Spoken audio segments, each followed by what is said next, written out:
And to start with, for the next 1 hour also, we are going to have Prof. Alex continue.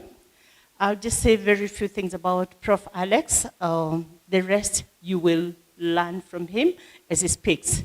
Prof. Alex is a global health leader who has done a lot of things in Africa and other parts of the continent, but his current role, which we really treasure, is he's the director of the Kofi Annan Fellowship. He'll be mentioning a bit about that.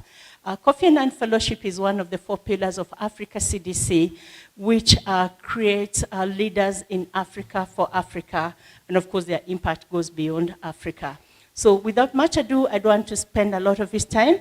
I want us to put our hands together and welcome Prof. Alex Coutinho to take us in a lecture that he is already displaying. Welcome, Prof. Thank you, Grace, and thank you for the honor to invite me not just to talk to the participants, but to make this a public lecture. I do apologize for my job recovering from a fractured leg, and so comfort is more important than appearance. So I've been given a challenging task. How do you summarize in 1 hour the key principles of leadership for health? As stated, I am the program director for the Kofi Annan Global Health Leadership Program, and that's a 12-month program. And it takes a minimum of 6 months to 12 months to do an executive leadership program. So in 1 hour, what you are really going to hear from me and what you are going to share are just some of the fundamentals. It's like that teaser, the 2-minute teaser that is used for movies to encourage you to go and watch the movie. So I hope that what I share today will encourage you to dive deeper into leadership. So my name is Dr. Alex Coutinho. I am from Uganda. My name is Portuguese, but I was born in Uganda in the colonial time in 1959. You can do the math. And studied at Makerere University and then University of Witwatersrand in South Africa. And now all I do is public health leadership for the last 8 years. So I'm going to try and summarize a few things with regard to that. So, let me check.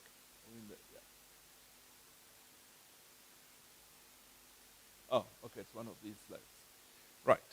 So, if you take nothing away, and you will get these slides, so you don't need to write necessarily. There are 4 key skills that a leader must have to be a transformative leader. Those are the 4 levels. First, you must know how to lead yourself. Then you must learn how to lead others. And then you must learn how to lead institutions. And then leading and influencing change. So leaders are about change. Good leaders don't come in and try to just maintain the status quo. Now, some of these aspects were touched on by Dr. Mercy Karanja yesterday. And for instance, leading others, I will not spend too much time in those because I saw that was covered. I will spend a bit more time in this topic of how do you lead yourself and how do you lead and influence change. And please notice that I said leadership fundamentals for health. You see, leading is very contextual, as you heard. If you are in the army, and perhaps in the police, and definitely in the prison sector, the way you lead is much more command and control. Leading in the field of health is more nuanced. So, I love words. I would love to sing. And I do use singing in my talks, but I will not try to sing today, given that the standard has been raised so high by the previous speaker. But I do use singing. But I love words.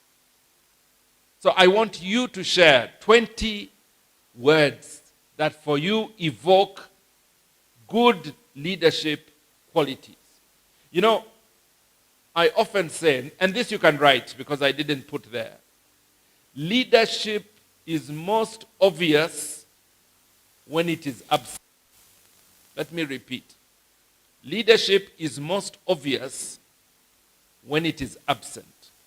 You know, when good leadership is in place, things are going well, the organization is going well, you don't even think much about, you take the leadership for granted. Believe you me, when leadership is absent, that is when you notice, oh, we have a terrible leader. We don't have leadership. There's a vacuum. So it's that paradox. And we all recognize good leaders. Very quickly, by the way. Very quickly. So I want you to share what you recognize. So I'm going to take a word from each table very quickly. And don't repeat what you heard from the other table. Don't think too much. Just give me a word. Not 3, not 5, a word. And to make it quick, you can shout the word. You may not need a mic. I want it very quick. Give me a word. Proactive. Proactive. Respect. Supportive. Supportive. Sorry. Discipline. Integrity. Give me a word. Transparent. Perseverance. Strategic. Come again? Professionalism. Teamwork. One word. At the back there. Good coordination, and finally at the back. At the back. A word. Accountability. So there are these words. We know them. We recognize them. And yet somehow, either we ourselves cannot translate those words into becoming that type of leader, or we find we have brought the wrong leaders into place, even though we know what a good leader should look like. So because of time, I'm going to share with you the words that I have written, and that they have come from different cohorts, because I've been teaching leadership for health now for almost 10 years. Let's go through these words. Some of them you've already said. Visionary, strategic, charismatic, inspirational, influential, adaptable, resilient, trustworthy, courageous, pioneering, innovative, decisive, collaborative, inclusive, empowering, respectful, disciplined, principled. Do you recognize all of those? You would love to be that kind of leader. You would love to be led by someone who has all of those. Are those enough? Are those enough? Let's add another list. Humility, passionate, empathetic, listening, gratitude, positivity, equity, standards, calm, systems, teams, rules, discipline, accountable, competent, Ubuntu, succession, and finally legacy. Ubuntu is a philosophy, particularly in Southern Africa. I am because you are. In that I do not exist as an individual if the whole of society does not exist. It is a mutual respect that we are interdependent, we are synergistic. It is the philosophy of Nelson Mandela. So, these words, because I read a lot, and I love that artistic side, perhaps, of poetry. These are just some of the words that we use to describe leaders. the words that we would want people to describe ourselves. And there are many more. But let's see, how do you get there? Because, you can take leadership as a theoretical exercise. The principles are there, some of them have names, and you can pass an exam and get 100%, but you're still not a leader. There are no shortcuts in becoming a leader. So let me just check. Please put up your hand if you feel you are a leader. Please put up your hand if you feel you're a leader. Don't be shy. Please put up your hand if you feel you're a leader. Okay? Can all of you put up your hands, please? All of you. All right? All of you are leaders. Believe you me. All of you are leaders, whether you know it or you don't know it. The fact that you are in this room, the fact that you are part of this mental health, means you're a leader. You are selected out of 5,000 applicants. Do you think you would have come through if the interviewers had not picked up? So we are all leaders, fundamental. Everyone is a leader. And the journey of leadership does not end. Next month, I will turn 67 years old. So I'm nearly getting to 70. But I know that my journey of leadership, and by the way, leadership is not just in the domain of work. There is leadership in the domain of family. There is leadership in the domain of community. You cannot separate them. I tell the Kofi Annan Fellows, you are privileged to have this because you are learning skills that are transferable across many domains. And that journey should never end. So once you embark on that journey, it is also very addictive because you learn the power of being a leader. The catalytic power that gets results that before you are wondering, why is it I couldn't get things done? And suddenly things are happening because you have learned some of those leadership skills. So, we've learned about the words of leaders. Now, this one is a quiz. There are some words which are very tough for leaders. And when we start our journey, I ask participants to identify those words. Now, let me give you a clue. All of you in this room once knew these words. They were taught to you when you joined nursery school, when you were 4 years or 5 years old. You used to know these words, but somewhere along the journey, you have forgotten to use them. You have not forgotten the words, but you have forgotten to use them. What do you think these words are? What are these words that are very tough for some leaders, not for all leaders? But I hope that by the end of my 1 hour, I would have convinced you that it is not the previous words. It is not these that are people remember you by. It's these words. They are not many. You learned them in nursery school. I can see you thinking and wondering, what? Yes? Which word? No? Yes, Betty.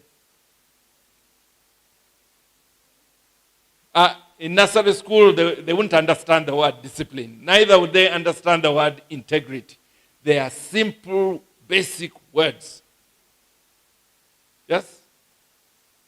Love, no, they are not the one. That one's not so difficult. No, it's not that one. You're going to laugh when I give you the answer. Yes? Yes! Sorry is one of those very important leadership words. And I'll explain why. So, now that you've got that hint, what are the other words? Please. Please is a powerful leadership word. And the last one is thank you. Does it make sense to you that these are difficult? Please. You see, what does please do? Please means that we are in this together and that I'm respectful.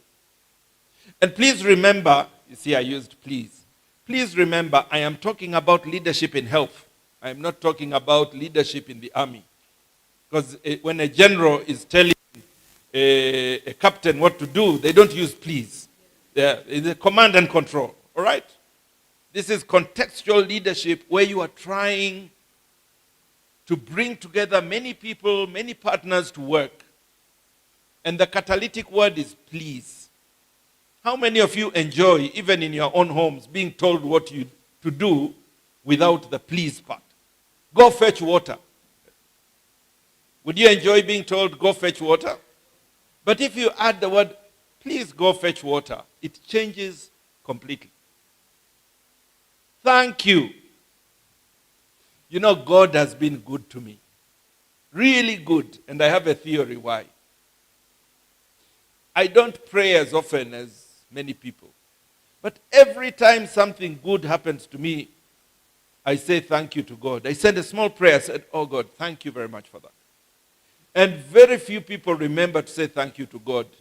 So I think God has got used to me saying thank you, so he gives me more and more so that I can keep saying thank you and thank you. And the same with people. If you thank people, they are more likely than not to help you again. But if they do something for you and you just take it for granted, and remember to say thank you, even to those who are considered the lowest of the low. You find someone cleaning the floor, say thank you. It takes nothing away from you.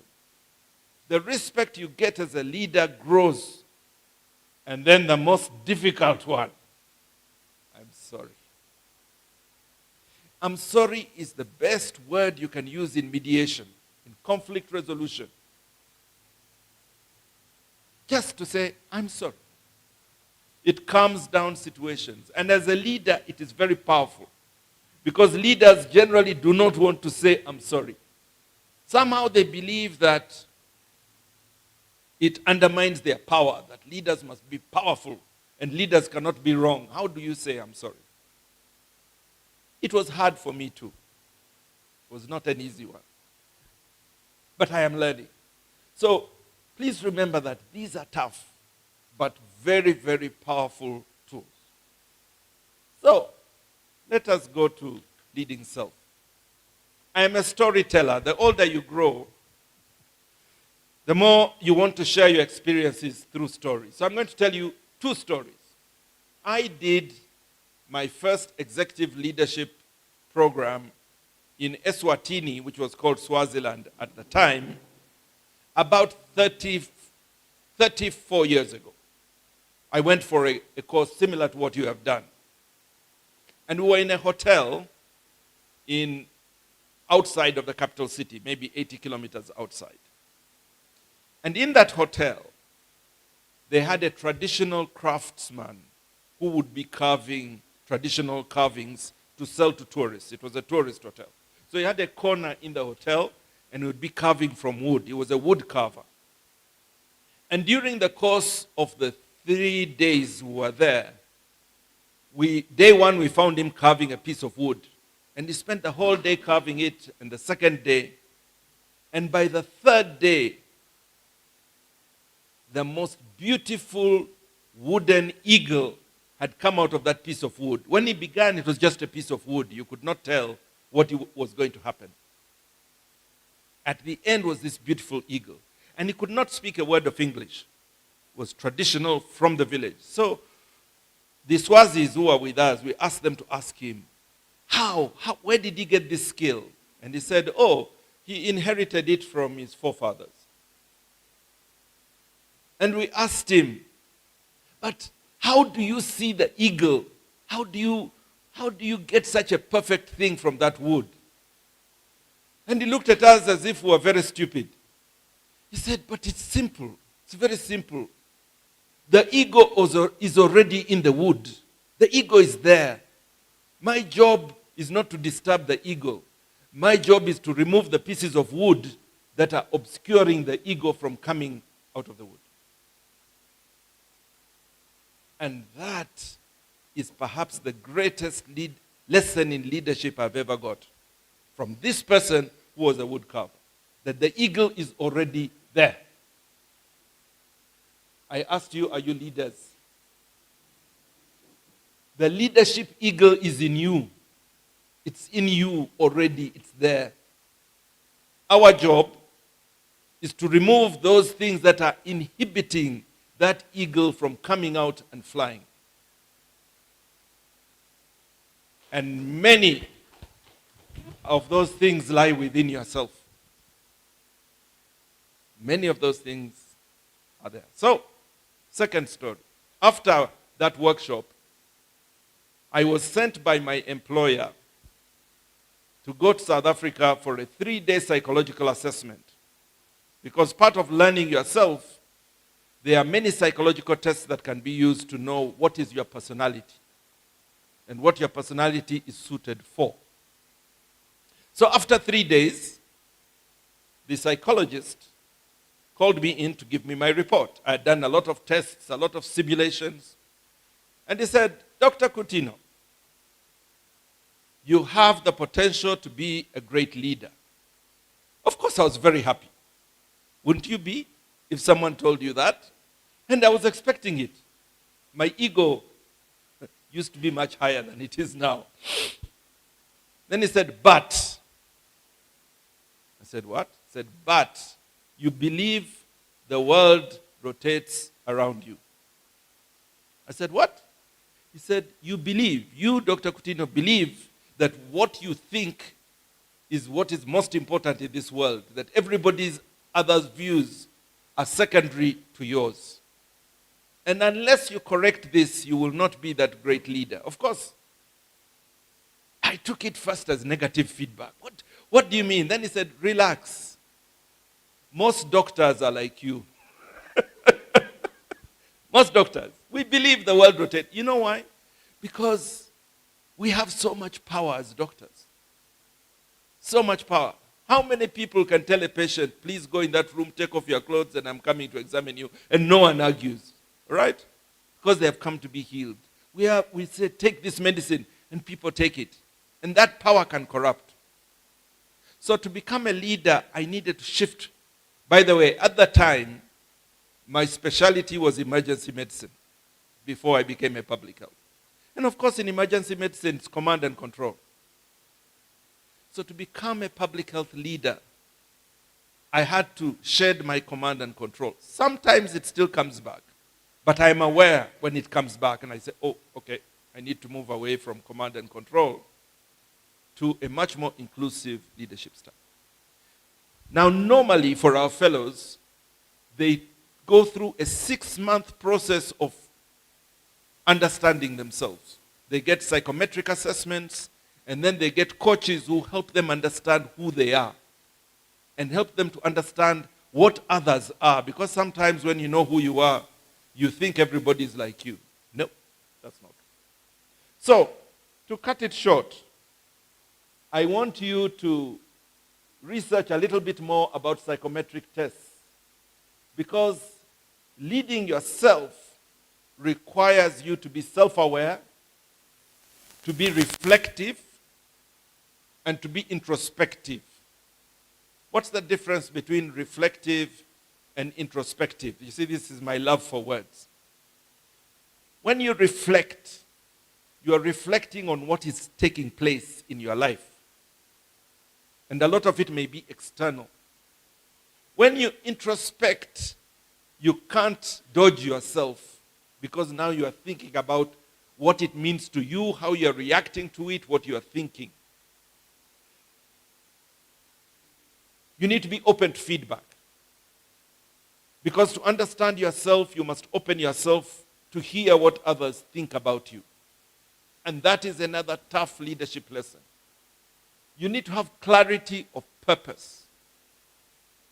And you need to be willing to change. I was willing to change from command and control to a much more inclusive leadership style, because command and control was fine while I was doing emergency medicine.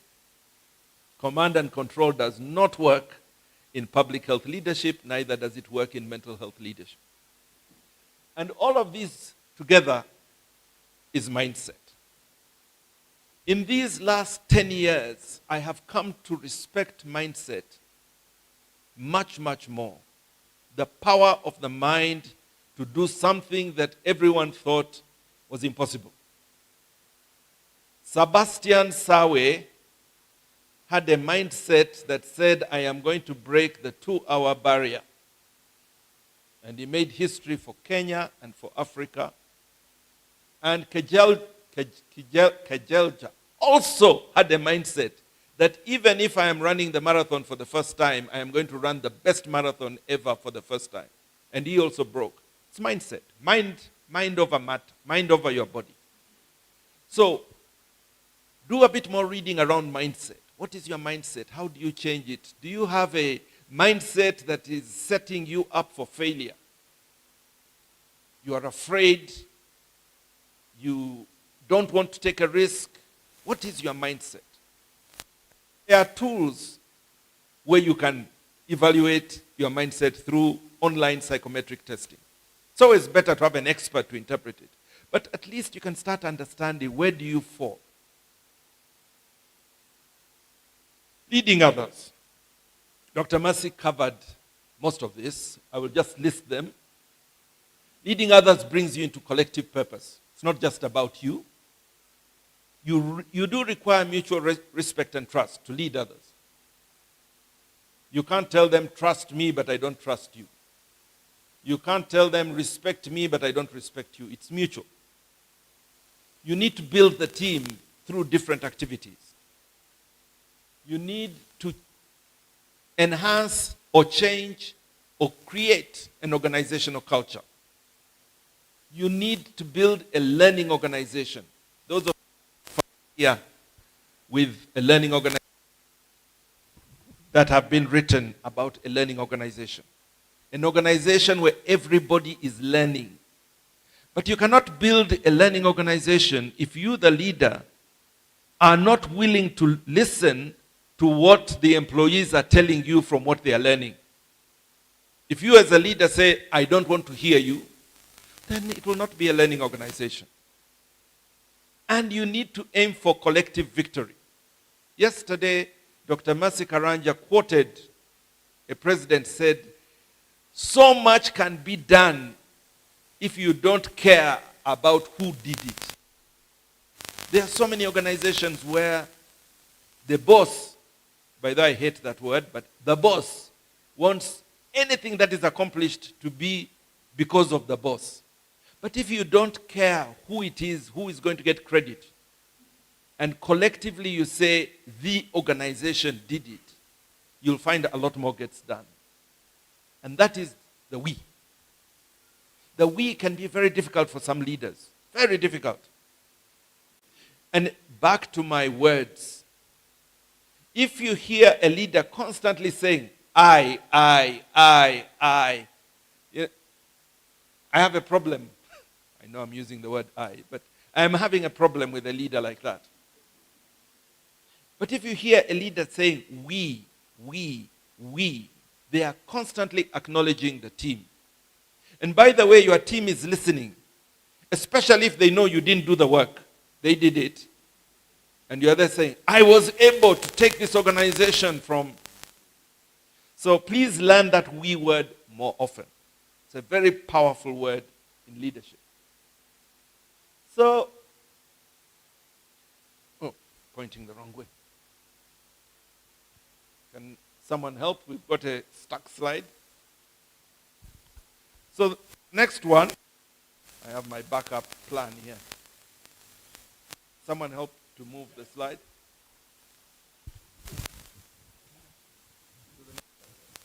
So the next is leading institutions. You see, a team, just move the slide one more. The team, your team may be just part of an institution. Or even if your team is the entire institution, that institution is not necessarily the only part of the ecosystem. There are many other bigger players. So you need a certain approach to leading institutions.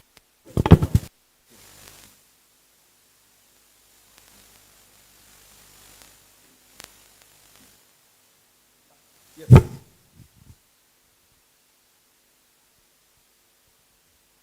you move one more slide forward?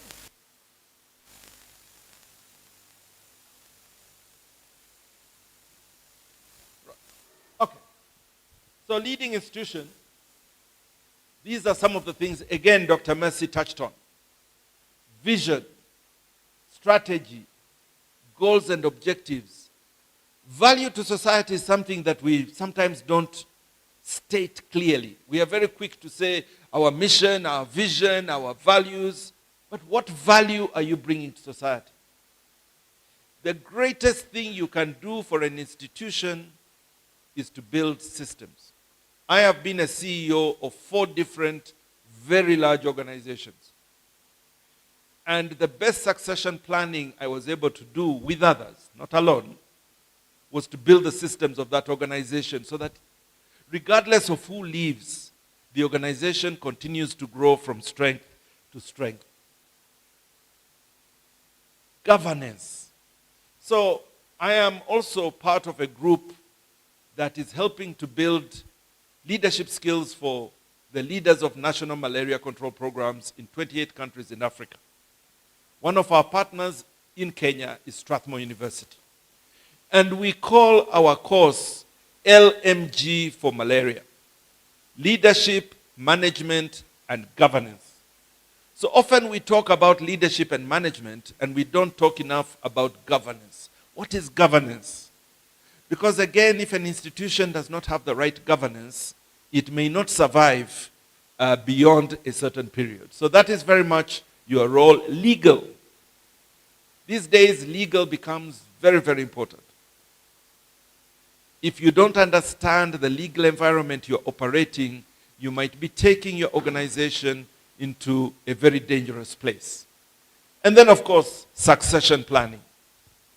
I pride myself that I never stay as a CEO for longer than 6 years. At the end of 6 years, I must have someone ready, the systems must be ready for someone to take over. I am not a believer that I must be in a place for 20 years. Because if I'm in a place in 20 years, I am missing the excitement of another place I could have been in. What, 6 years is enough to make a change. If you have not made a change in 6 years, think again.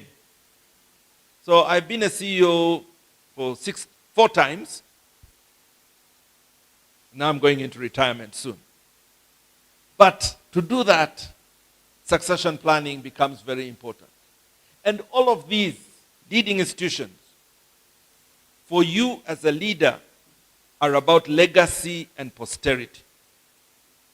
If you want to have a legacy, if you want your name to live forever, I don't, but if you do, your name will be remembered through the kind of institutions that you have built.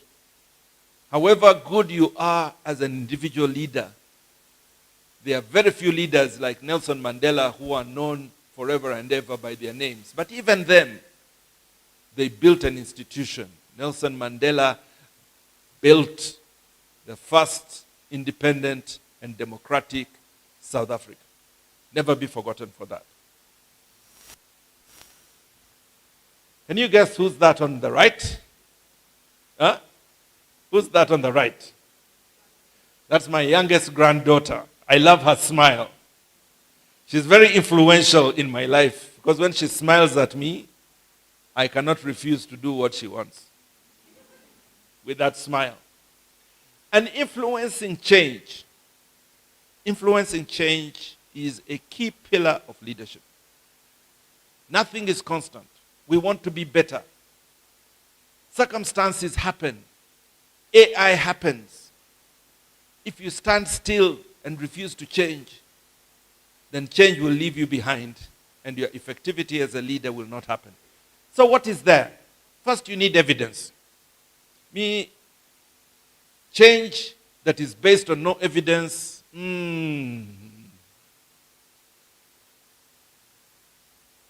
I like that we've added advocacy. It said leadership and advocacy, but advocacy is part of leadership. So for me, it's such a core pillar of leadership that I would never separate it. But perhaps to emphasize, advocacy is right there. Activism. What's the difference between advocacy and activism? Who is an activist here? Who regards themselves as an activist? You're an activist. Good. Let me bring the mic. Tell us, How is activism different from advocacy? Activism is different from advocacy at the level of, in activism particularly, we put the hand on the table. In advocacy, there is a kind of begging, but in activism, we fight for something specific that we need to achieve. Good. Advocacy is often very diplomatic. Activism uses diplomacy, but if diplomacy does not work, you can use demonstration. I use science in my I used to use science in my activism work. So most of my career has been in HIV. I was part of setting up the Global Fund. And I remember in 2001, we were in this room in Belgium trying to set up the Global Fund, and all the usual players, World Bank, WHO, countries were there talking and talking and talking and not making a decision.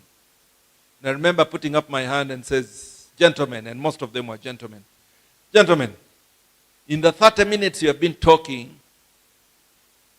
10,000 people, or I forget the figure, 1,000 people in Africa have died. While you are talking, they have died. Can you please move on? It just happened. You have to learn them. I was never, in medical school, they never taught me advocacy. They never taught me activism. You must have coalitions. Change comes when you have a critical mass. You can influence change particularly through policy and practice. But policy and practice is not enough unless you can influence monetary allocations. You may convince your Minister of Health, but if the Minister of Finance says, hey, go away, other ministries are going to get the money, then your change may not happen at all. You need an all-of-government approach.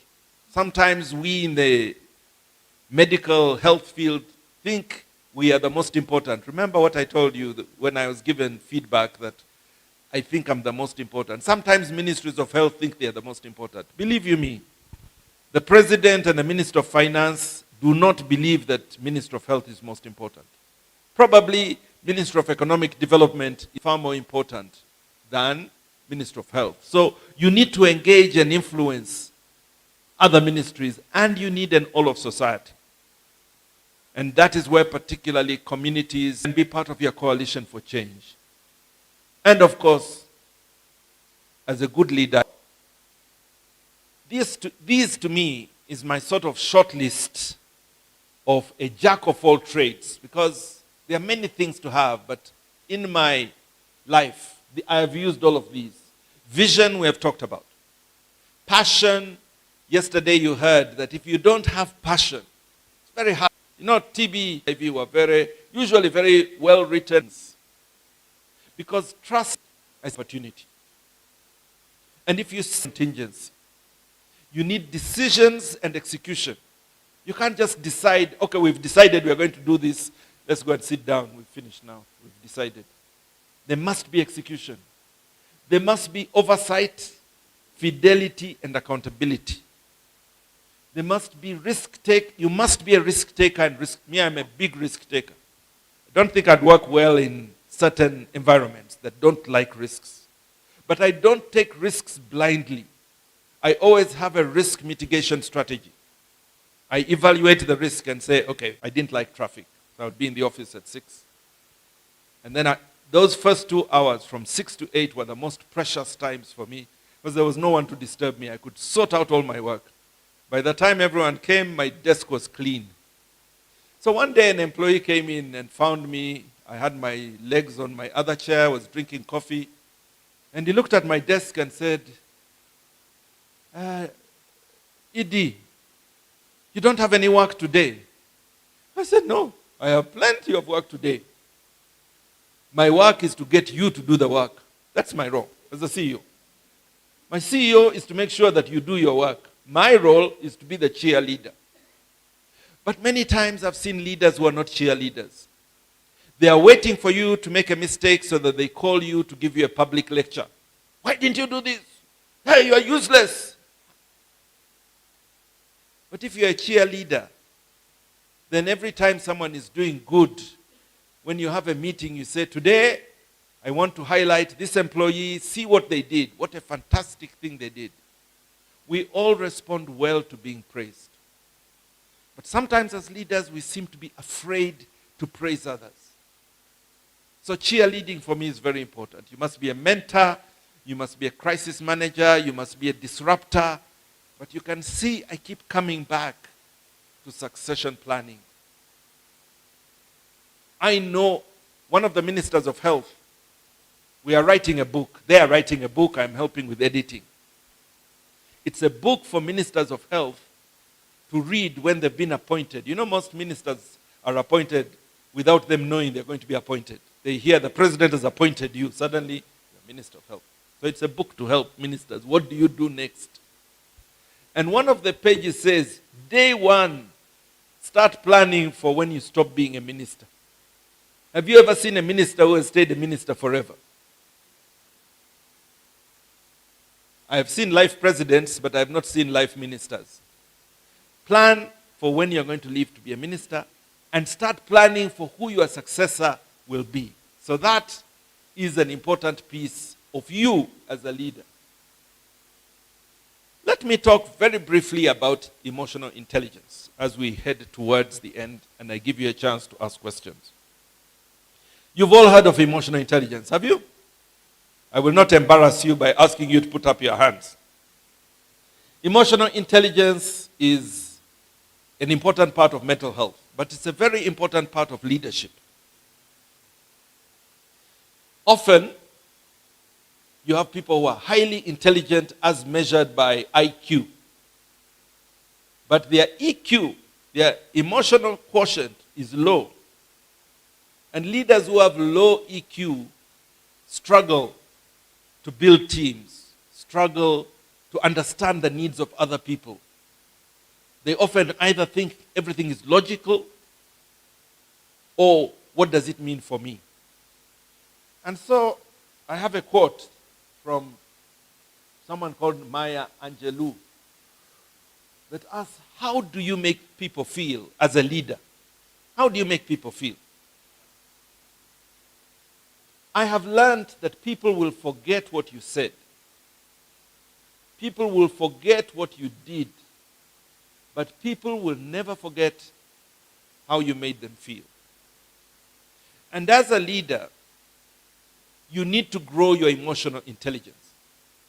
So on your to-do list is please buy a book or go online and read about emotional intelligence. What is it? How do you nurture it? How do you use it?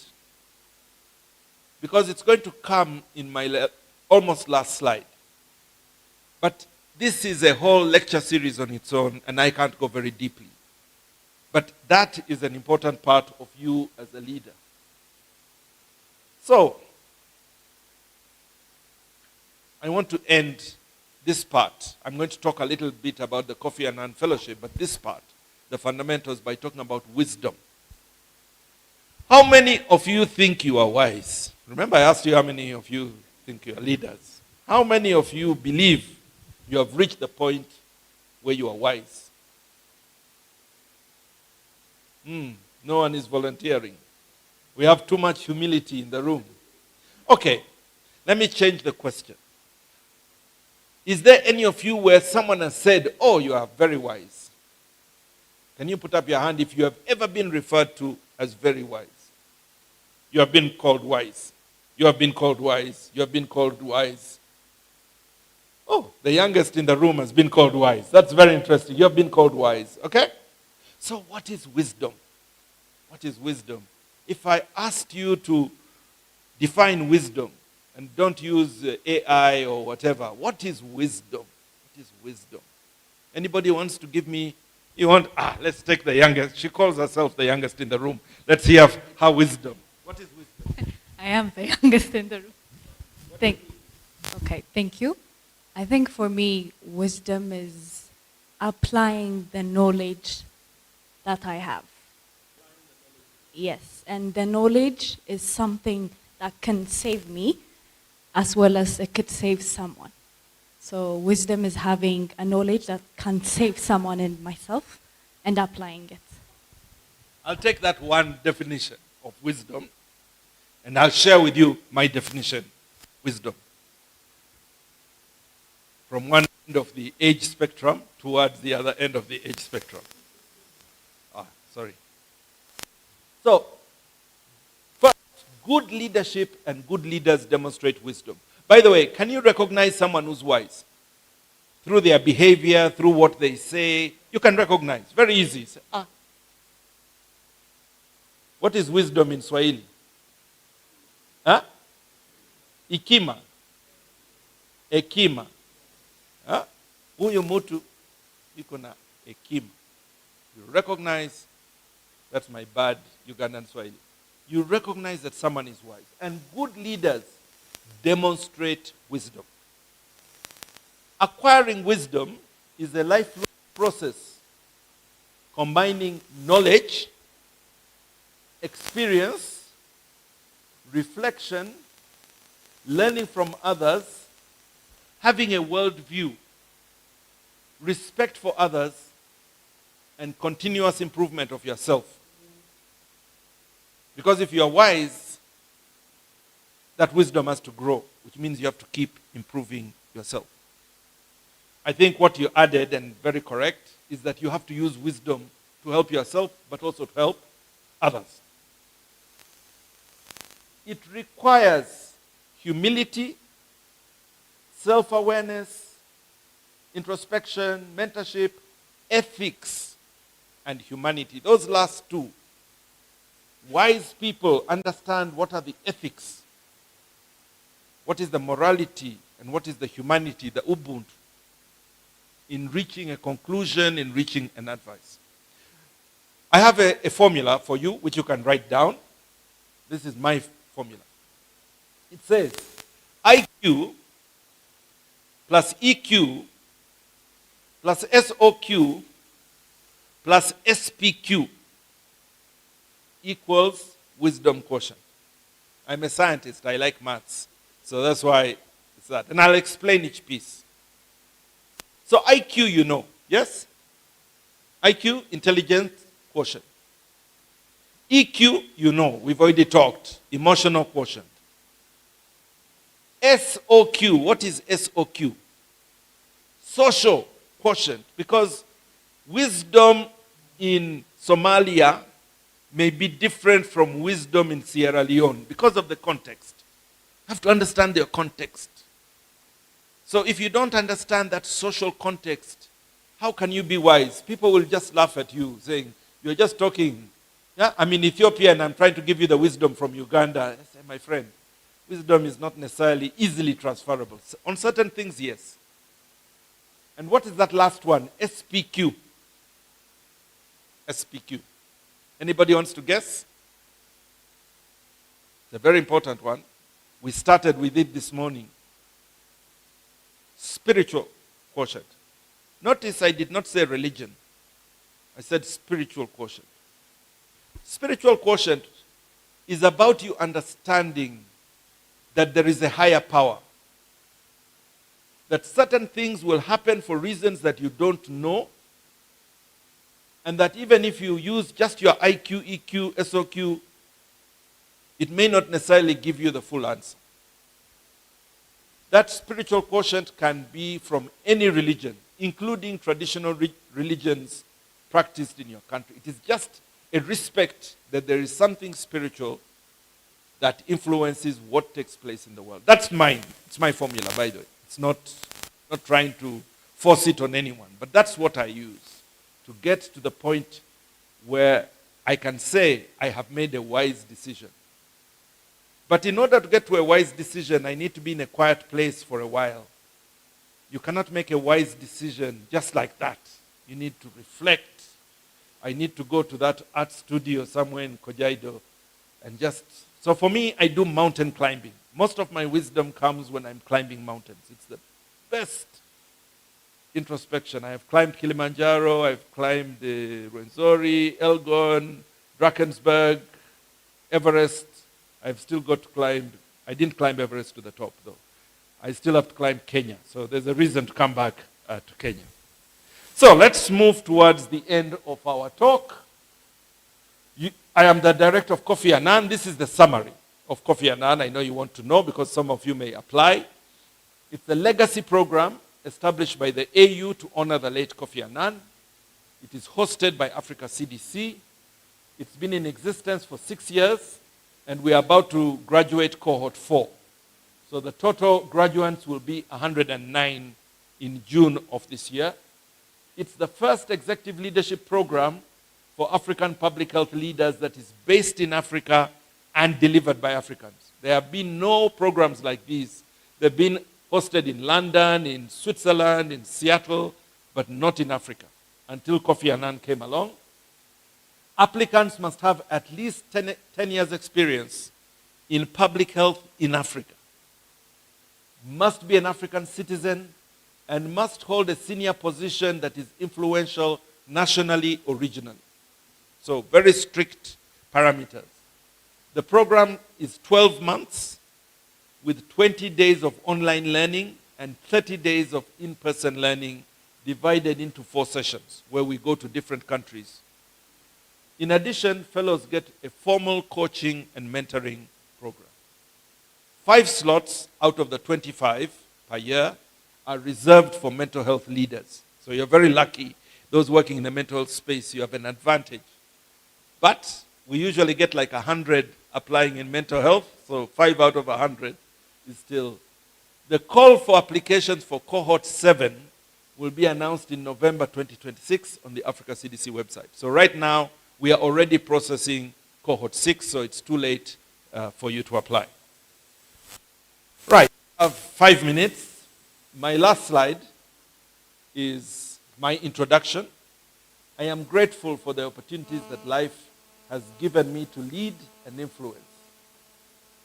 That on the top left corner is me at the age of 16. I was head prefect. I was already a leader, but I didn't understand leadership very well. And of course, bottom right is me now. And in between, a lot has happened. I've been privileged to be part of many programs. You can see me there with Kofi Annan when it was still the UN. Below is the first Kofi Annan cohort. On the left are some of the programs I was leading in Uganda, in the villages of Uganda. On the extreme left is the first 5 Rwandese women that we started on a program for treating cervical cancer in collaboration with Nairobi Hospital. I had actually visited them in Nairobi. Top second is with Push at the launching of PEPFAR in Africa. It was launched in my organization, TASO, at the time.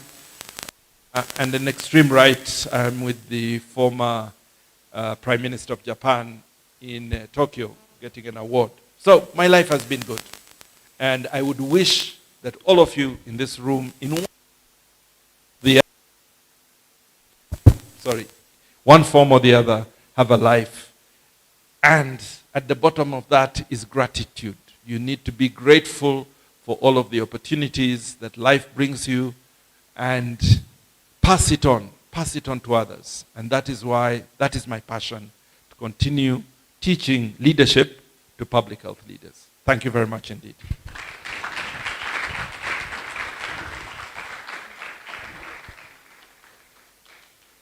So, Grace, you let me know how many questions. You can moderate the questions, how many questions I can answer, because I am at 12:30. 3 questions. I will scan, and the first 3 hands I see will get the opportunity to ask the question. No questions. 1, 2, 1 more slot. And yes. Can I sing for you before the questions? There's another thing a leader needs to know. There are more questions than answers. Pictures in my mind do not form. There are more questions than answers. And the more I find out, the less I know. And the more I find out, the less I know. Okay, so there you go. Always ask questions. And as a leader, keep asking the questions, please. Okay, thank you so much. I'm Ganuzi Mshongola Adons from Uganda, founder executive director of Yaren Organization, a refugee-led organization. It is an honor and a privilege to be part of this cohort. I thank African CDC for making it for me and being part of this journey. And it is really an honor to me to have been lectured by you. In my journey, it is going to be part of my story. But I have a question. And my question is about your experience. Because I learned a lot and I was asking myself, if I am to ask questions, I have many. But one of the questions I have is, based on your experience and what you happen to do, what is the most mistake young leaders do that can still be a burden to the future opportunities that should be avoidable today? Thank you. Okay, I'll take all three questions.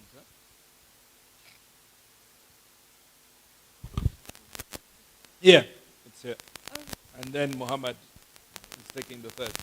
I'll answer the two, then I'll leave Muhammad alone. Yes. Thank you very much. I think my question is based on from the lectures that you gave, politics and public health. My name is Patience from Ghana. And for some time, what I have observed, because I'm already at the national level, like a policy level, when government change, leaders that are already in the system get changed. The influence of politics in health somehow affects most of the implementations or ideas that are already being in run. So if these things happen, it sometimes intersect with so many things that you don't even know how to go about things. They pick one here, and then another person will come with a different idea. Most of the interventions that are already running, some of them need to halt because there's a new leader in that needs to bring his own ideas and run into a system that is thinking about public health or the people that we are caring for. How do we solve a problem of politics interfering in these leadership we need to break the barriers that is happening now? Because growing up, I never saw that because I was already a clinical setting before I moved to the public health. I saw continuation of leaders, though political change they are on. But nowadays, politics and health are becoming something I think we need to come up about it, and how do we go about that? Thank you very much. Allow me to answer you first, and then I'll cross over. So, good public health, which means good mental health also, requires good politics. Good politics requires an ideal environment where government policies and priorities are able to transition different periods of the political cycle. Now, that may happen if the same leader is re-elected. It may happen. But if there's democracy and the party changes, you can often find things are abandoned. At the same time, we need to help our politicians understand that good politics is the highest form of good public health. If you perform your politics well, because in my own country, in Uganda, we went through an election recently. If you were to evaluate what were the highest priority that the people wanted from their politicians, it was very easy. 4 of them. They wanted education for their children. They wanted health services. They wanted jobs. And they wanted peace and security. Now, you would assume that the people who are then voted will allocate money for education and health to respond to what the voters wanted. But it doesn't automatically happen that way. And we, need to advocate, need to activate, that politicians understand their responsibility as politicians is very important for how public health.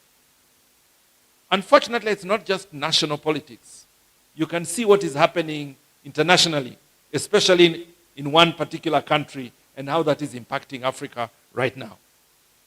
So, when you operate as a leader in public health, you have to learn how to, what I call, leading in uncertainty.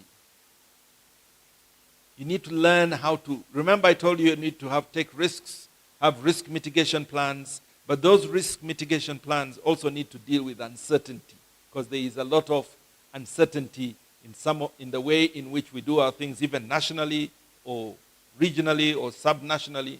But there is also a lot of uncertainty when WHO is scaling down, UNAIDS is about to be shut down, funding from the US is reducing, funding from Europe is reducing. We are often talking about funding from the US, but funding from Europe is also reducing so that they can increase their defense spending. There are a lot of uncertainties. Good leaders still learn to find a way to navigate. I can't give you the magic formula, but good leaders do that.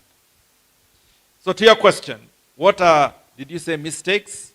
I wouldn't call it a mistake, but I would say, let me use my own. People often ask me, by the way, I was raised by a single mother who was a nurse midwife. So I forgot to honor KMTC. Being a nursing college, it brings many memories of my mother raising us as a nurse on a miserable salary. But there is one thing, people often ask me, what's the greatest gift your parents gave you? In my case, it's my mother. It was curiosity. I am a very curious person. And that curiosity came because I would want her to read me stories, but she had to go to work. So she bought the books and put them there and said, Alex, or Phyllis, my sister, or Godfrey, my brother, you need to learn how to read quickly and read for yourself. So I became very curious. I began reading. By the age of 3, I could read. And from then on, you couldn't stop me. Or it was the supply of books. Luckily, I went to a school that had a big library, and I kept reading. And curiosity drives me. And I think for many young people, the curiosity has been killed a bit. I think also social media kills your curiosity in other areas. And now, I don't know how I would operate in the current environment. Short-term gratification prevents longer-term planning. When I used to work in Swaziland as an expatriate, when I came back to Uganda in 2001, I applied for different jobs. And I got 3 job offers at the same time, on the same day. I had to make a choice because I had to pay school fees for my children at the time. I took the job that had the lowest pay, which would not make sense. It had the lowest pay but the greatest potential. For the other 2, I would have been stuck in an administrative position for the next 10 years. For this one, with the lowest pay, the sky was the limit, so long as I was willing to take it. So it is those choices that you have to decide. Should I do this, even though at the moment there's not much money in it, but it will help me grow in the future? And finally, Dr. Muhammad, I think yours is a question or a comment?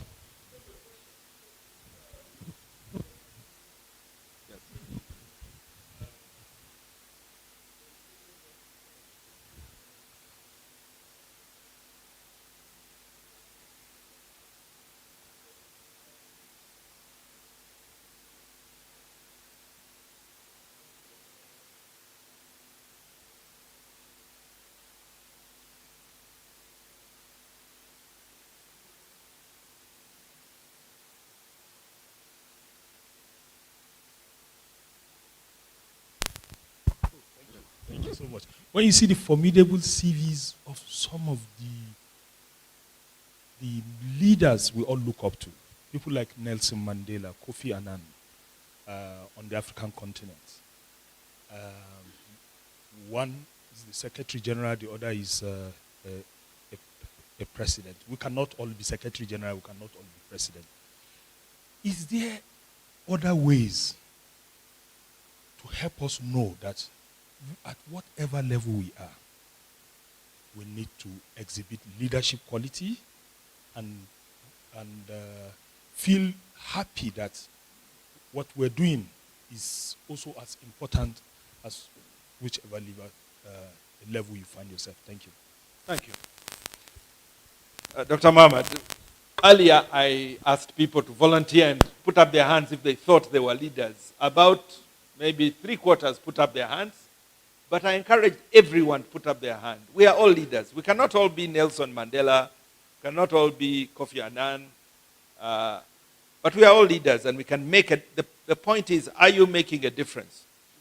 Are you adding value to someone else's life? Because leadership is not just about yourself. Are you adding value? So I'll tell a final story. There was a man walking on a beach. Some of you went to Mombasa, so you saw a beach. Ethiopia is landlocked for now. They needed to go to see the beach. So they were walking on a beach, and as you know, there is a high tide and a low tide. And the high tide had thrown some fish into the sand, then the water had gone away. And there were thousands of fish dying on the beach. And there was a man getting each fish and throwing them back in the water. So he'd catch a fish, throw it back in the water. And another man was watching him and said, "My friend, there are 10,000 fish. What difference are you going to make before they all die? You are there trying to throw them back." So the man caught a fish, threw it into the water, and said, "I made a difference to that one.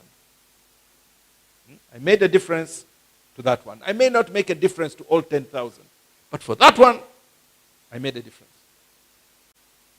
And it's fantastic you asked that question. Your takeaway message is, will your leadership journey make a difference to at least one other person in this world? Thank you very much indeed.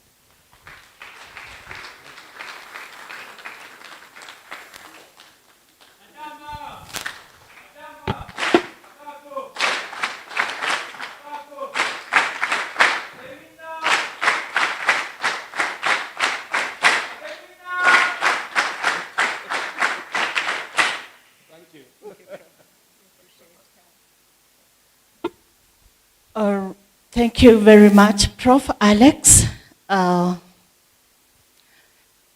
Today I am saying I will not add anything. If I do, I mess it up.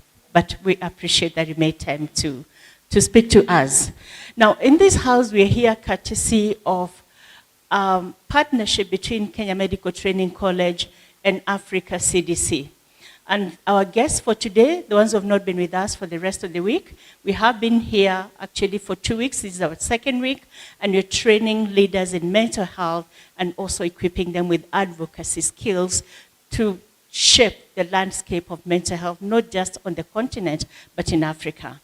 And now that I said we are here courtesy of partnership, we are here as KMTC, but we want our partner, Africa CDC, to take this opportunity and tell us, the participants who are present in the room.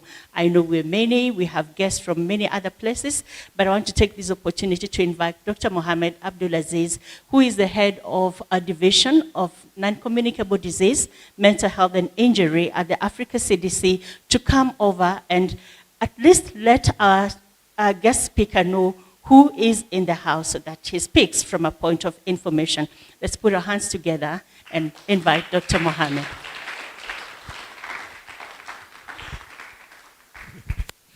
Thank you so much, Grace, as usual. And let me say a very big thank you to Dr. Alex for an excellent presentation on leadership. Fellows, it is intentional that we brought about one of the best when it comes to public health leadership, who directs the Kofi Annan Fellowship, to come here and speak to you personally about leadership in the space of mental health, whether you're in the civil society, you are in the service provider, or even people with lived experience. Today we are very honored, extremely honored, to have one of the best in the field of public mental health, in the field of psychiatric practice, in the field of community mental health, and quite frankly, a leader in health system strengthening on the continent of Africa. He will be speaking to you on a topic, reimagining mental health leadership in Africa. His personal experience. I first met Professor Frank Njenga as a very young resident doctor when we came for the World Psychiatry Association regional meeting in Nairobi here in 2007. That was a long time ago. I was barely starting residency training back in Nigeria. But there's something Professor Frank Njenga did for me. He invited me over and showed me the work he's doing and spoke to me about what mental health is, and he made me to know that the sky is not just my limit, the sky is the beginning. So it is with great honor, Dr. Frank, that I bring to you the fellows of the second short course for mental health leadership, hosted by Kenya Medical Training College, part of the Africa CDC Mental Health Leadership Program that is approved by the Director General of Africa CDC, Dr. Jean Kaseya, to strengthen mental health on the continent, to look for solutions to the challenges of mental health. Professor Njenga, we have here 17 countries on the continent of Africa. And they've, like Grace said, they've been here for 2 weeks. It's a very intense training. And from our experience, because we have been doing this in 5 different centers in Africa, usually these people go back and become change makers in their country. So let's quickly let Professor Frank know the countries that are here. Let me start by Seychelles. Do we have Seychelles? Can you just stand up and can we acknowledge the presence of Seychelles? We have Ethiopia. We have South Africa.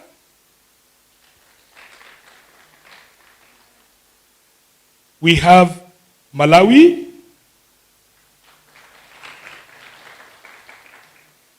Namibia. Uganda.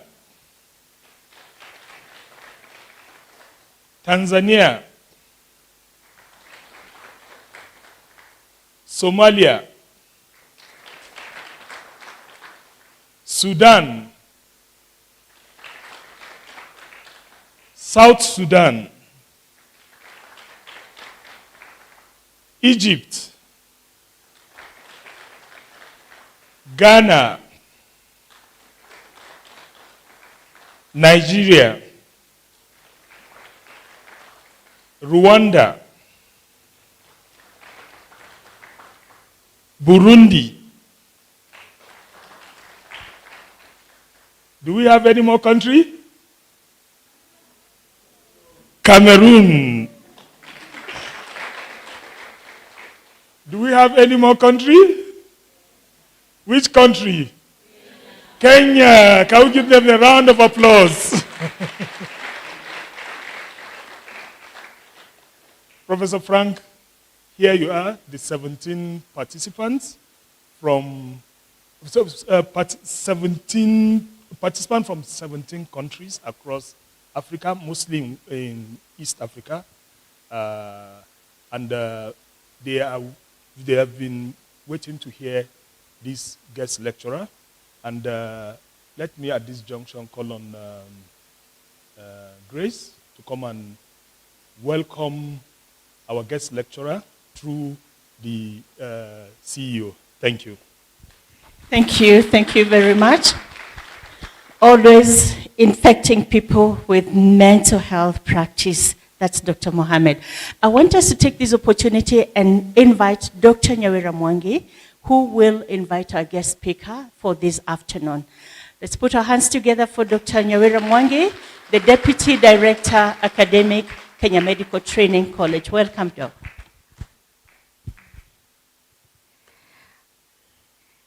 Thank you very much, Grace, Dr. Mohammed, Dr. Alex, and all speakers who have gone ahead of me. My name is Dr. Nyawira Mwangi. I will ride on the protocol previously established, but I want to welcome all the participants once again. I know I've welcomed you before. I also welcome our guests who have joined us today. Thank you for coming for this particular session.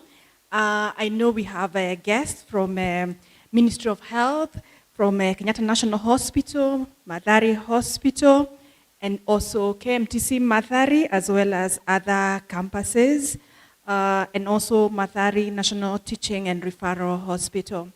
It's now my great joy to invite our guest speaker, who is Professor Frank Njenga.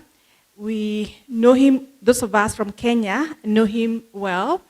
Like myself, I know him being a Kenyan and also being a doctor, we know him.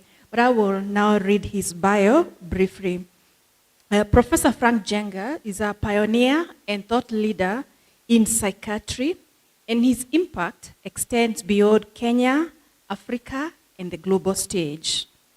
With a career spanning more than 4 decades, Professor Njenga is founder and chief psychiatrist of Chiromo Hospital Group. This is East Africa's leading private mental health network, and this has redefined and dignified evidence-based psychiatric care. He is also a fellow of the Royal College of Psychiatrists of the UK, and he's also an honorary professor of psychiatry at the University of Cape Town. Beyond clinical practice, Professor Njenga has been a healthcare entrepreneur, investor, and reformer, and he has guided reforms in institutions, including AAR Healthcare, AAR Health Insurance, and he has partnered with private equity stakeholders to build financially sustainable hospitals across the region. Professor Frank Njenga's public service has been equally transformative. He has served as the chair of the Presidential Task Force on Mental Health between 2019 and 2020. This produced landmark reforms that shaped Kenya's current mental health policy. He has also chaired NACADA for 8 years, spearheading the National Drug Control Strategy. He has also been a presidential advisor, advising Kenyan presidents on health, drugs, and mental well-being. Outside our borders, so internationally, Professor Njenga has spoken in over 30 countries, including a keynote address at the Carter Center in Atlanta and at the World Psychiatric Association. He's the founding president of the African Association of Psychiatrists and Allied Professions. He has nurtured a generation of leaders across the continent. He is a prolific author. His autobiography is really available for you to get it from any of our bookshop. He's an advocate. We have talked about advocacy. He's an educator. He is a mentor. I know he has been on our TV screens a lot, and even in the print media, we have seen him. He continues to inspire us through many works, including works like Healing the Mind, his memoir, City Boy. And in all that, one message you will never miss from his work is there is no health without mental health. And I know that is what we are affirming today, isn't it? I now invite you to join me by clapping our hands to invite Professor Frank Njenga to come and address us. Welcome, welcome, Professor. We are happy to have you here, and we want to listen to you this day. Thank you.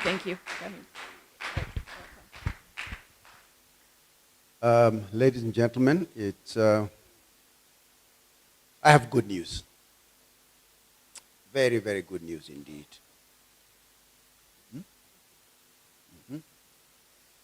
I have very little to say, and I'll tell you why I have so little to say. This man, Alex, hacked into my presentation, extracted everything that I was going to say, but said it with greater eloquence than I will ever master. So if you are inclined to fall off to sleep now, because I know you've had a long day, or if you feel like you want to walk out, I promise you, I will not take any offense. I will understand. All right? This lecture, next slide. Oh, sorry, I can move it.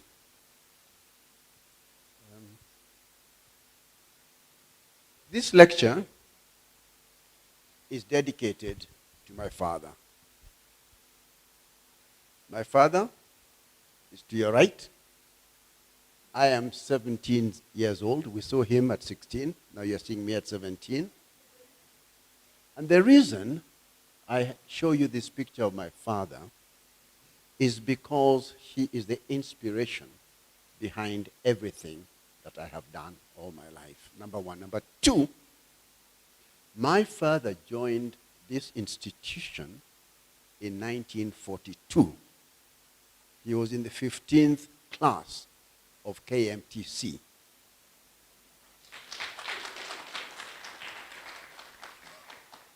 And really, I am really very proud because where he and I are standing was the National Blood Donor Service Institution, which he created from scratch at independence.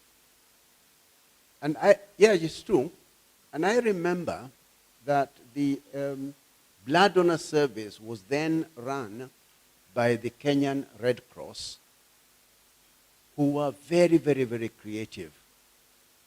They had different registers for different races for blood donation. There was blood for white people, blood for Asian people, blood for Arabs, and blood for Africans. So when we tell you that races did not mix in this country, even in blood donation, you could not be transfused the blood of a white person in case you became wise, like the white person. Now, Alex has told you that old men are storytellers. The totality of my lecture is a story, just one story. And I will start you off, as I must, with events before colonialists came to Africa. Mental health was completely integrated within the community. Distress, as you've been told, was interpreted through the spirits of our ancestors, very close communion with all our ancestors. And treatment, before the colonialists came to us, involved rituals, herbal medicine, and support from your community. In other words, mental ill health was viewed as a system in which you had become separated from your community. So came in the colonialist in this country, about 1895 or thereabouts, and came in with his own systems of dealing with mental health needs. And what he created was institutional care other than the community care that we as Africans had found so useful and helpful. To that end, what he did is that they formed the very famous lunatic asylum. And as you have experienced in your own countries, lunatic asylums in the colonial time were always far away from the people. Mathare Hospital was perhaps the furthest point from the city center that you'd get to, across a river that nobody could cross, to make sure that those people who were lunatics, as they were called, stayed there. In more modern days, and I have visited a few countries in Africa and beyond, most mental health facilities are at the back of everything else, usually next to the mortuary. I don't know why they do that. So the colonialists viewed mental health issues as a public health issue. And I'll show you just now the reasons for admission to Mathare Hospital. This is from a register at the Mathare Hospital in 1938, written by a colonial doctor. So you are the subject of hospital admissions. One, because you've been brought by the police. Secondly, if you're making funny noises and moving in a funny way. If you dance, which we like to do in the courtroom. If, as some Africans used to do, you make yourself very beautiful by cutting a bit of your hair so that you can put earrings into it. If you throw your limbs, these were all reasons for you to be put into Mathare Hospital. If they ask you, who is your mother, who is your brother, and you said you don't know who it is, then that was enough reason for you to be admitted into the hospital.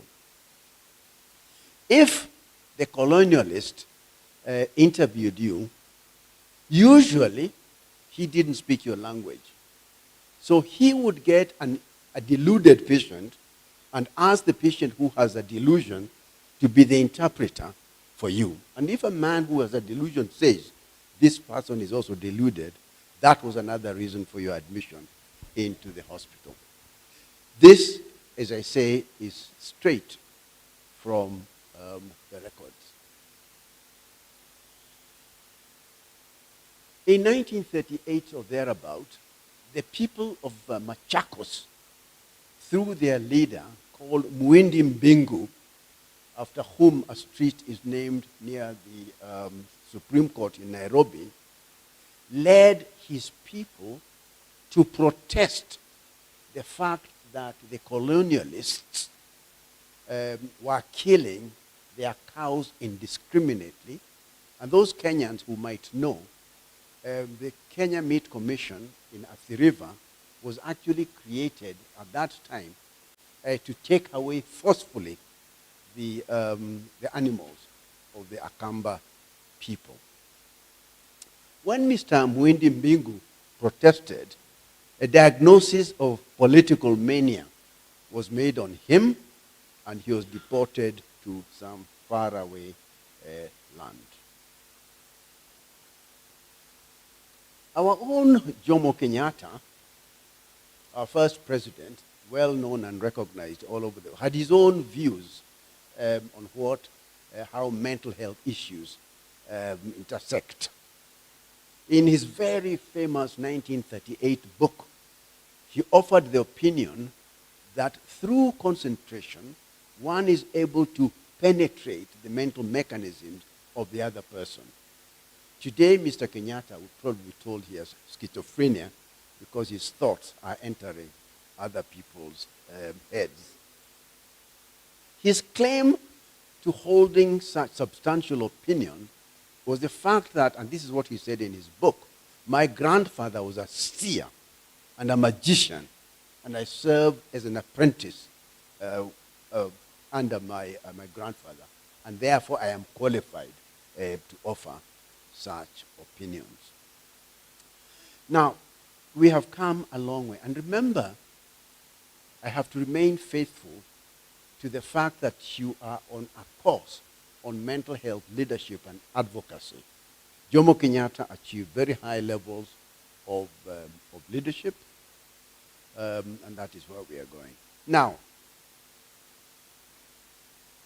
about 1952, a state of emergency was declared in this country because Kenyan people, a bit like Algerians and other African people, had decided that enough is enough. And they wanted the colonialist to leave the country and go and do some other things.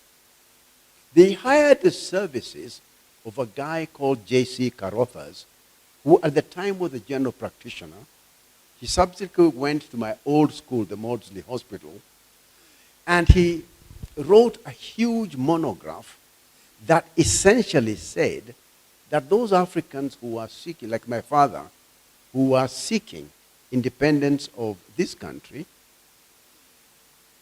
had a mind. He said that the African mind is the same as a lobotomized Europeans. And this was scientific knowledge. So if you're an adult African male, the then medical opinion was that a lobotomized white man was probably better than you. Others countered that argument and said, no. Africans have the mental capacity of a pre-adolescent boy. And therefore, their search or cry for independence is based on their pre-adolescent status. What am I saying? I'm trying to paint a picture for you to understand the context in which we find ourselves where we are today. The struggle, and this is one of the points that Alex was making earlier on, the struggle to get to this afternoon has taken decades, not weeks. And anybody who tells you that you can get to a point such as we are in today is telling you lies. Let's come to contemporary times. Now, Mathare Hospital is a national teaching and referral hospital. It's still in the same location where it started in 1910, but it's now a clean and dignified institution with its own budget. My own friend, Lukoya Tuoli, professor, my own student actually. I think Mohammed, were you in the same class with him? Professor Tuoli? Lukoya, oh, okay, not a problem. And the renaissance of African psychiatry truly came to East Africa and to Kenya in particular through the wisdom of the same Jomo Kenyatta's government back in 1977 when he gave 4 boys scholarships to go and study in the United Kingdom.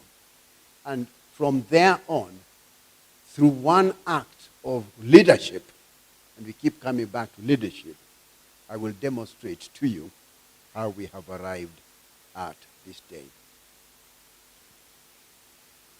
Before we get there, and again, I told you, he has said everything, you must conceptualize leadership in an all-government, all-inclusive manner. You cannot be a leader in mental health without understanding the legal system around yourself. So when we as young psychiatrists came back from the United Kingdom, we participated actively in the formulation of the Mental Health Act that was promulgated or brought into being in 1989. Sadly, our level of knowledge had told us that the way to manage people with mental health needs was exactly as it was. And it was very much a way of managing mental health in and within institutions. But we made one big difference, which is the last bullet that you can see there. We sneaked in, and sometimes you're allowed to sneak in things, a statement in that act that said mental health and physical health, diabetes, hypertension, and everything else are equal before the insurance world. Now, that was a landmark. Before that, if you had a mental health condition, that fact alone excluded you from obtaining insurance cover in this country. What did that mean? It meant that it was inconvenient to get a mental illness, and therefore what you did, you didn't declare, or didn't, even the doctors, we didn't declare. We used to say things that were not entirely true, which is not a good thing. But, and again I will demonstrate this to you, mental health and the law often go hand in hand, and you must take an interest in the changes that are taking place around you. And sometimes these things can be as far removed as the Kenyan Constitution.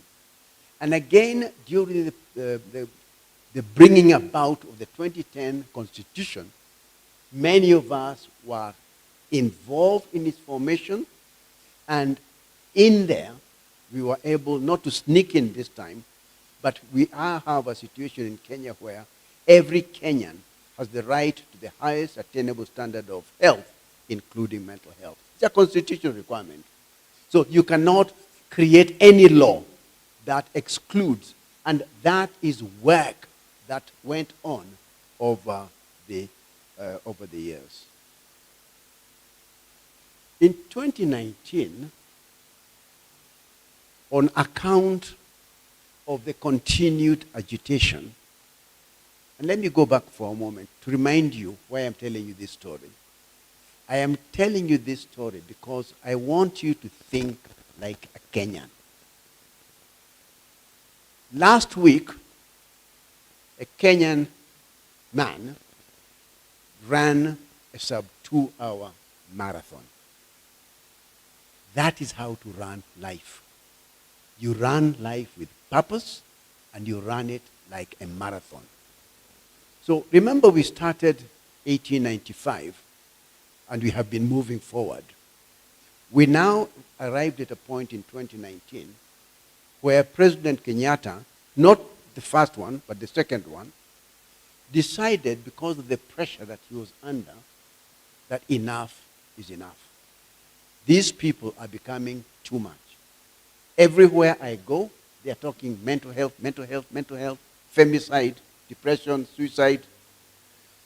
Let's form a presidential task force to study what this problem is, what is going on.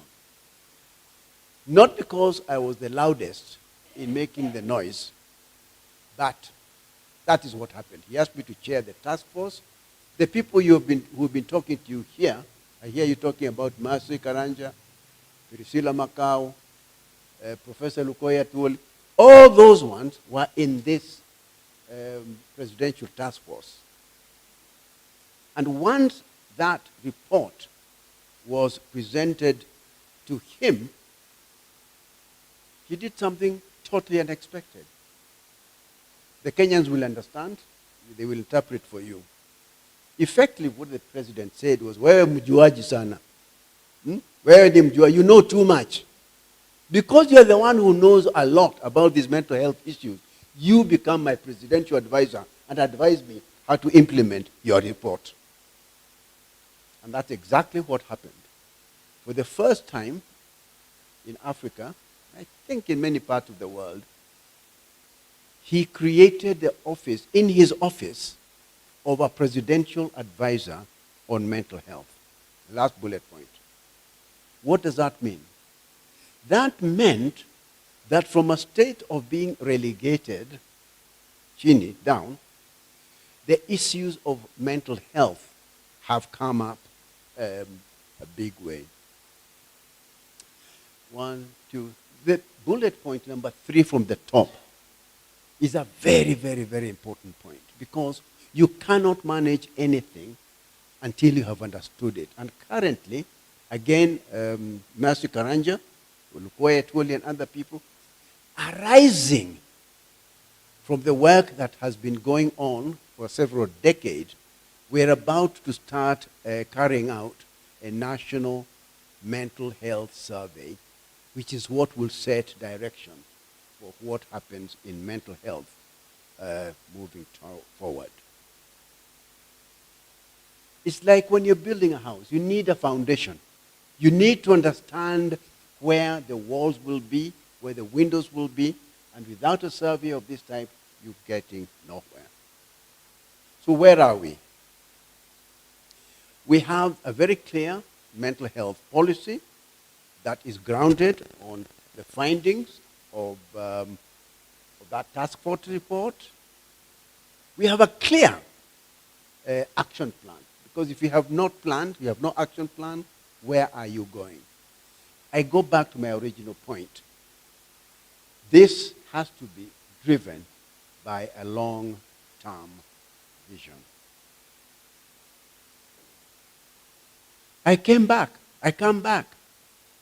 The task force was instrumental in persuading Parliament, through the services of many other people, including Sylvia Kasanga, who is an architect who was in Parliament, but together with all the actors. Again, this point was made by Alex. No one person, man or woman, can drive an agenda like this. This kind of agenda is driven by teams of very hard-working men and women who have a vision of where it is they want to get to.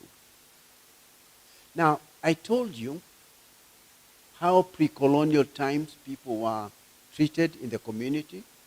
I told you how we got up to the institutions. I told you how we locked people up.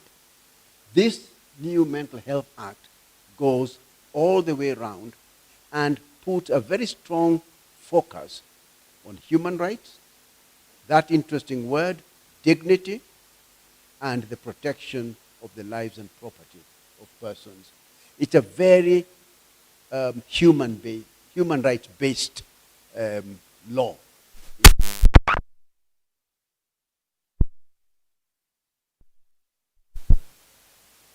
And he said, let there be light.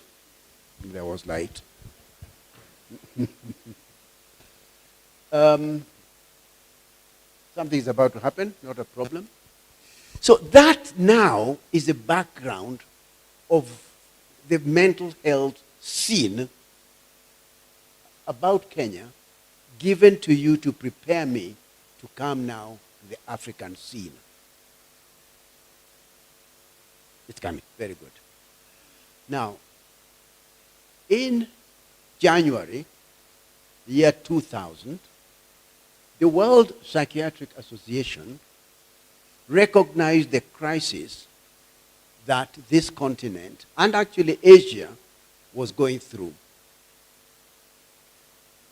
And the World Psychiatric Association decided to call men and women who were said to be the leaders of psychiatry in Africa to a meeting in Cairo. We met there, and there were people from South Africa, from Zimbabwe, Zambia, Tanzania, Uganda, Egypt, Nigeria, Ghana, Sudan. And we decided, and I want you to listen to this, that mental health in Africa could only have a future if Africans prepared for a future that was coming. Let me say that again. In the year 2000, they gathered, now all of them old men, like myself, gathered to say there is going to be a leadership that will come after we have arrived at the bosom of Abraham.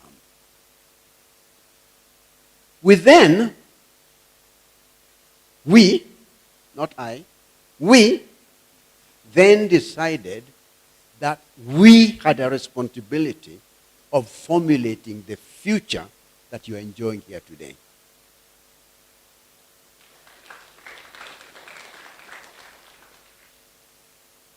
We formulated a strategy.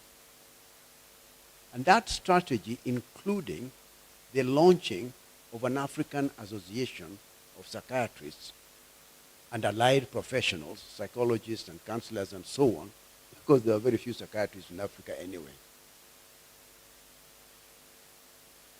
We decided in the year 2002 to launch our association. Now, this is an idea that will confuse you. Traveling was very difficult across African countries. If I wanted to go to, say, Ivory Coast, I had to go to Paris and then come back. I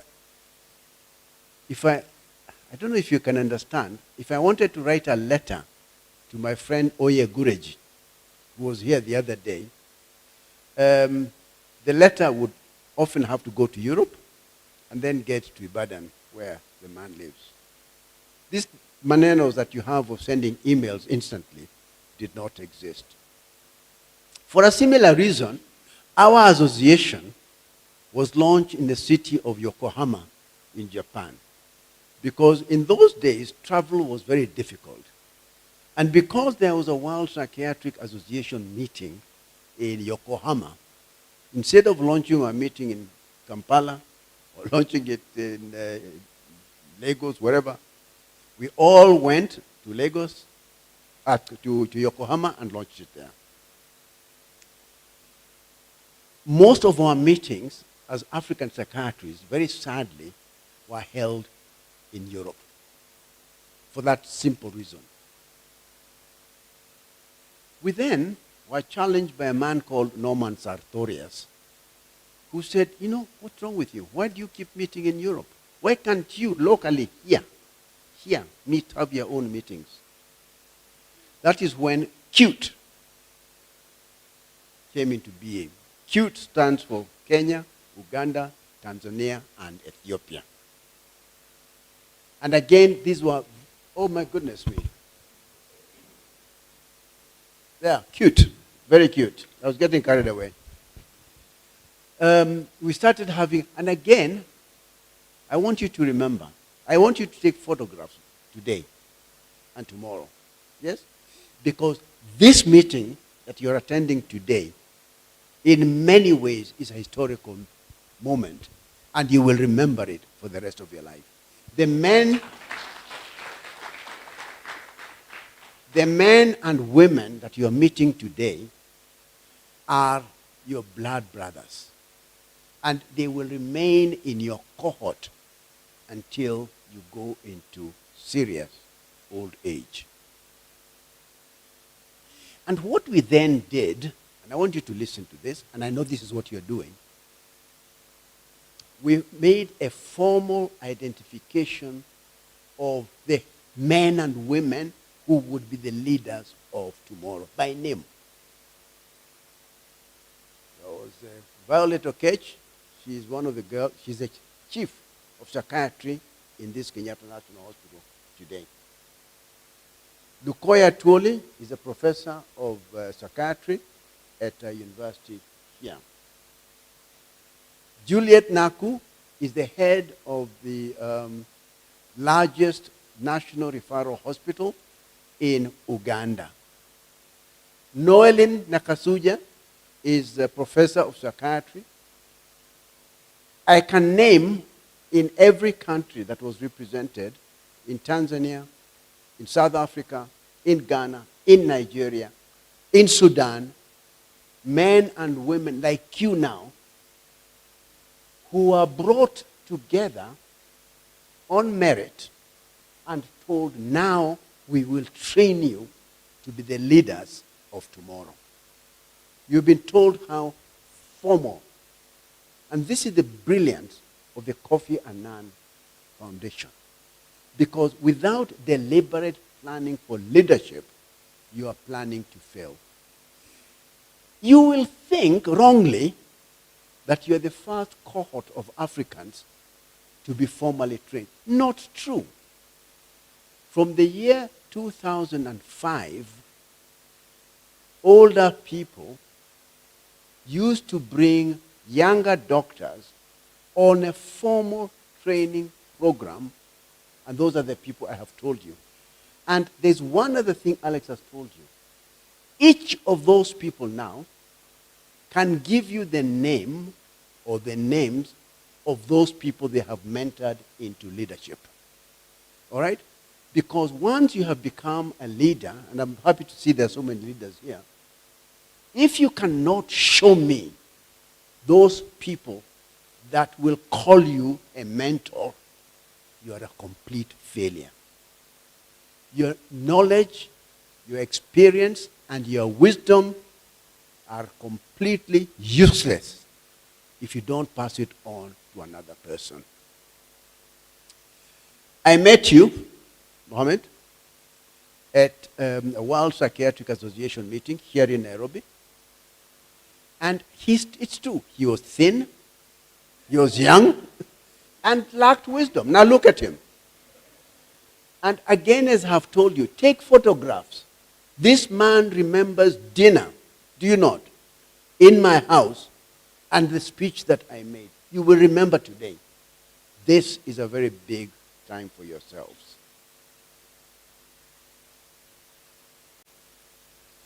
So where are we today? We have many psychiatrists in Kenya. I lose count now. I have an email. I can call anybody I want. I spoke to Oye yesterday. I've just spoken to my here to Juliet Naku. We had visitors from Egypt the other day. I mean, life has changed so much. Now, in Kenya, we are graduating in the different universities, Moi, Nairobi, and other places, nearly 30 psychiatrists in a year. That's a large number.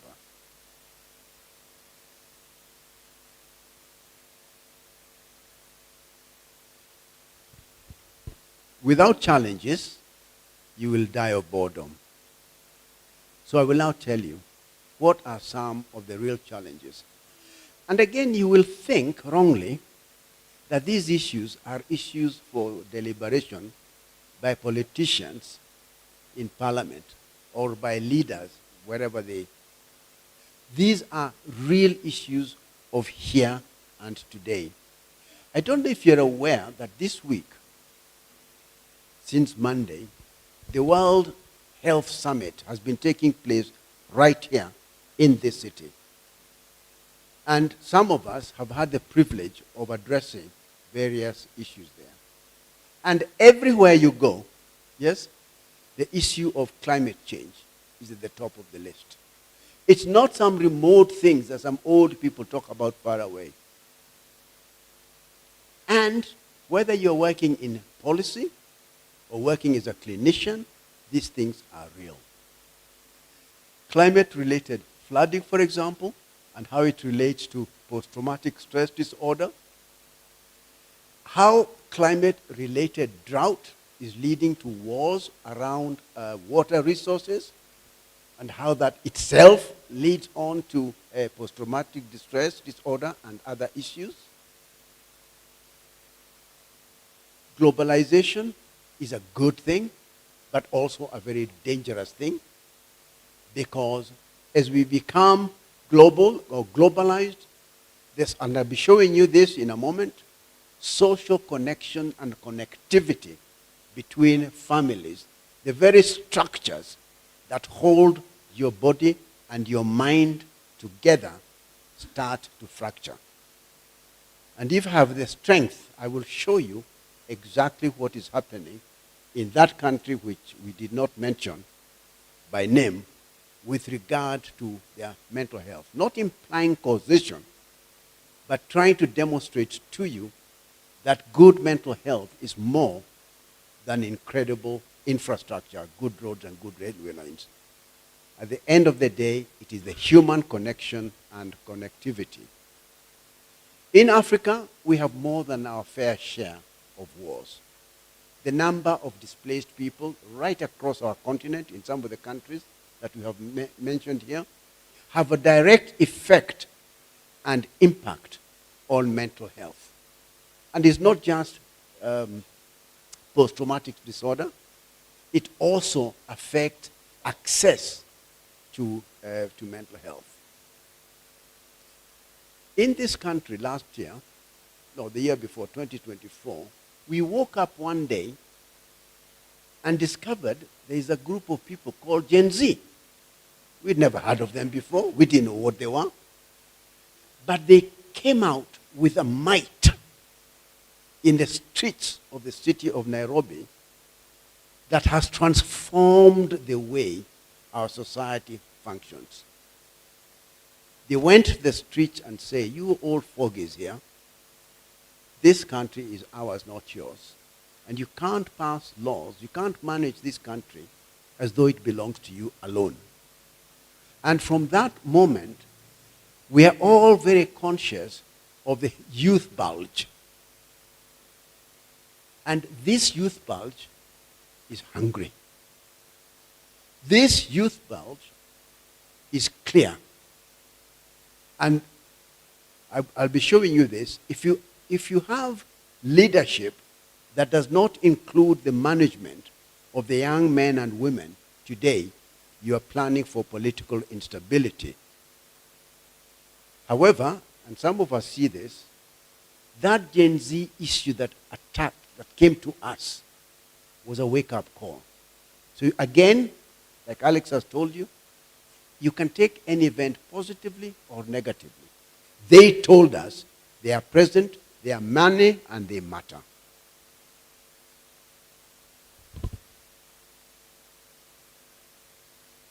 I have mentioned globalization and mental health. This is a huge subject of which I am not an expert. My friend and senior, Norman Sartorius, is a world authority on mental health and globalization.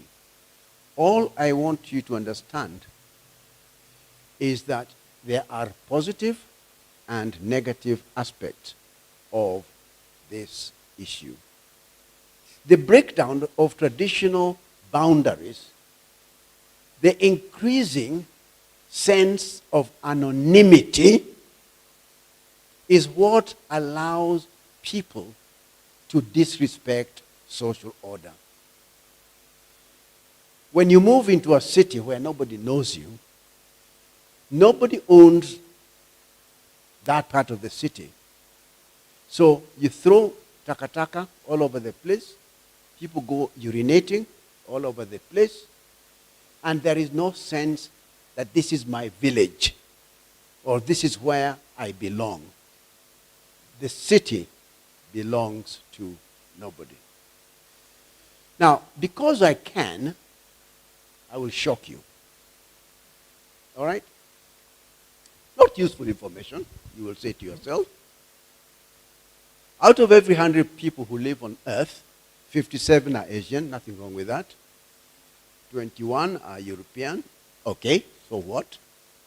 Africans, we are few, but we are growing. Now, this is what shocks you. Of all the wealth in the world, and I'll be coming to this, I've told you, and I'll mention a country that is said to be very rich. Of all the wealth in the world, it's owned by 6%. 6% of the people own 59% of global wealth. 6%, 59%. Is that equity? Is it right? All of them are Americans. Oh my God. So they're really rich people.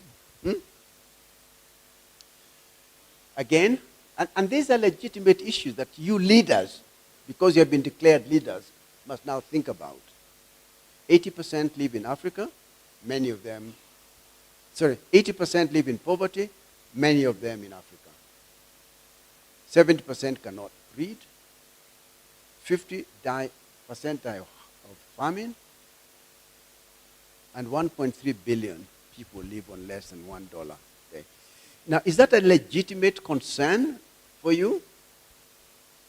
I think it should be a legitimate concern. I dare say I'll shock you.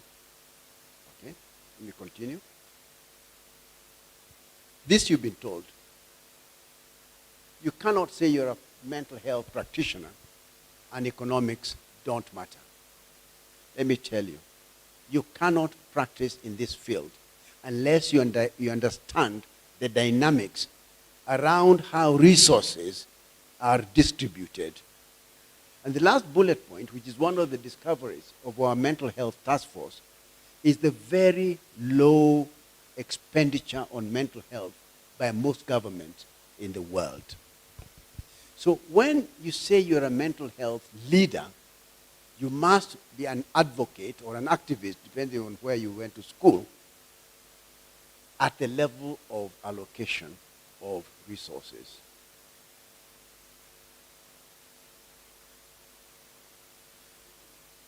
When you hear there is a climate change conference taking place in Addis Ababa or in Cote d'Ivoire, wherever it is, you know, we are seeing at the clinic level men and women affected and afflicted by eco-grief.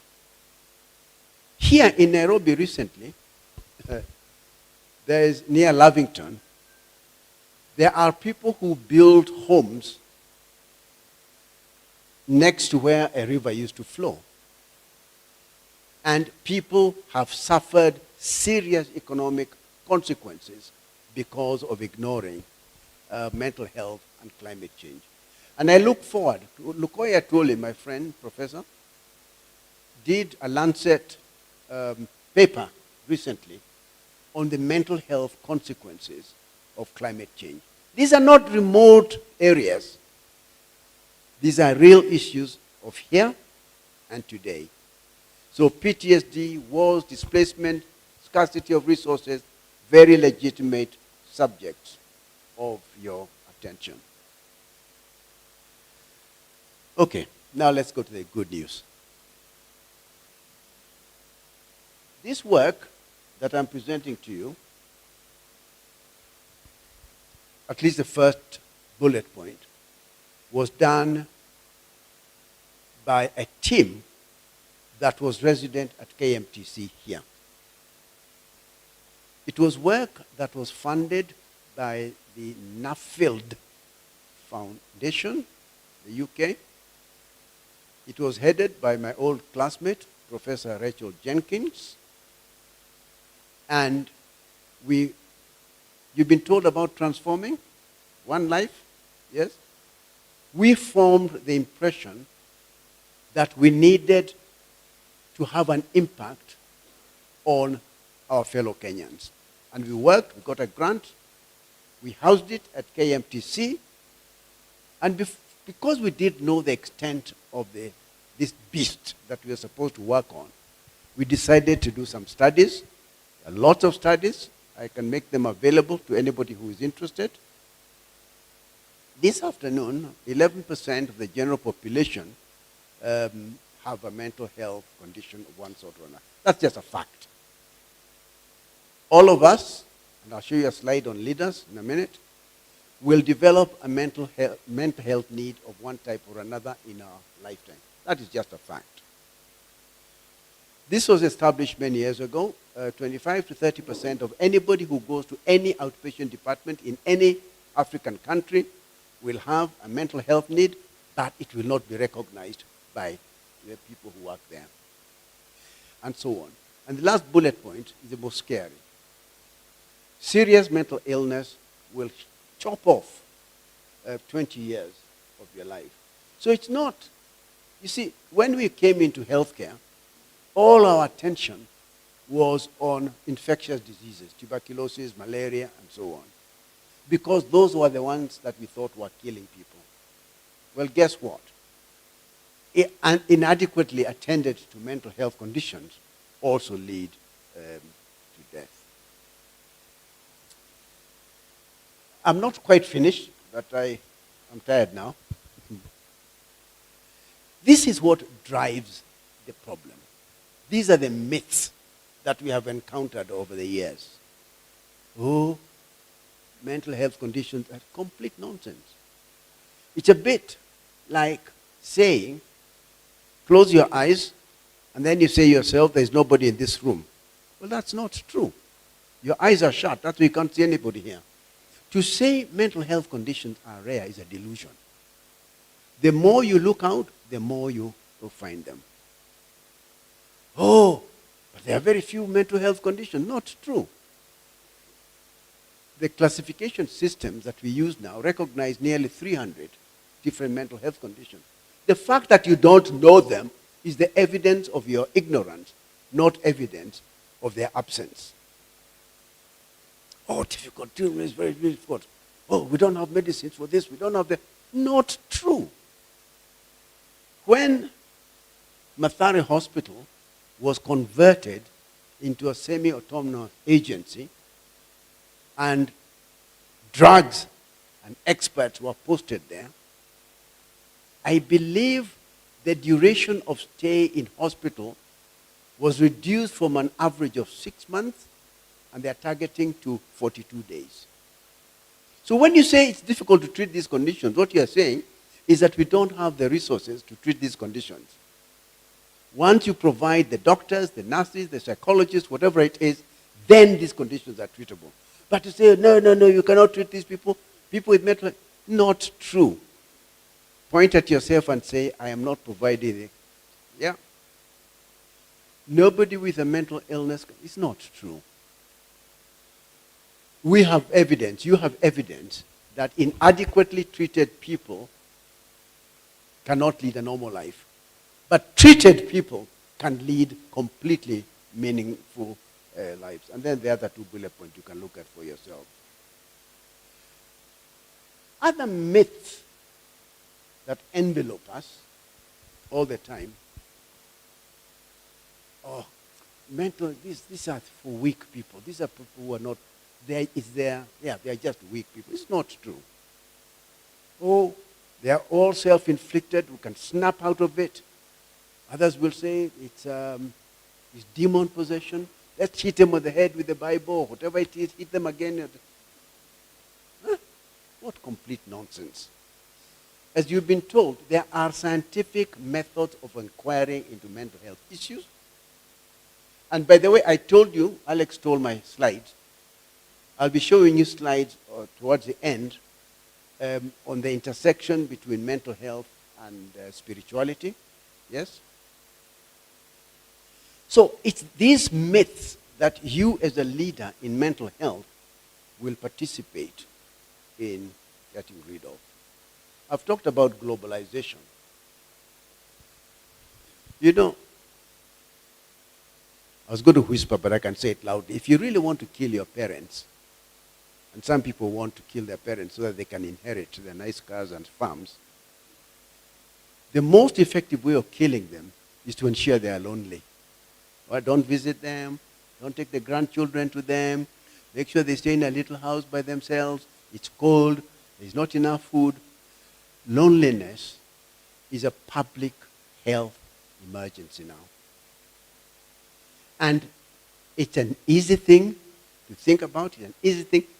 People used to say, oh, it is psychological.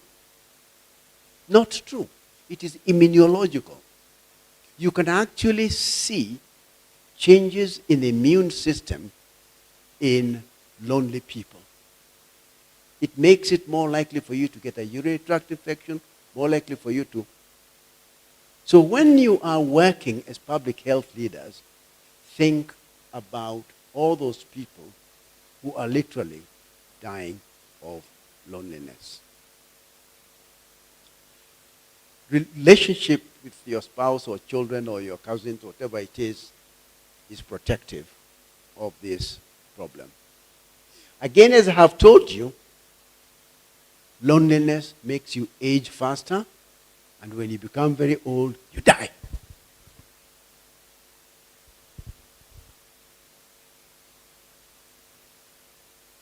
These are the results. And I have told you, it is for us a a public health epidemic deserving of your attention. The last bullet point there is very important because it creates a link between loneliness, diabetes, obesity, cardiovascular disorders, and immunosuppression. This setting will not allow me to go into the evidence, but if you will, the evidence is very robust.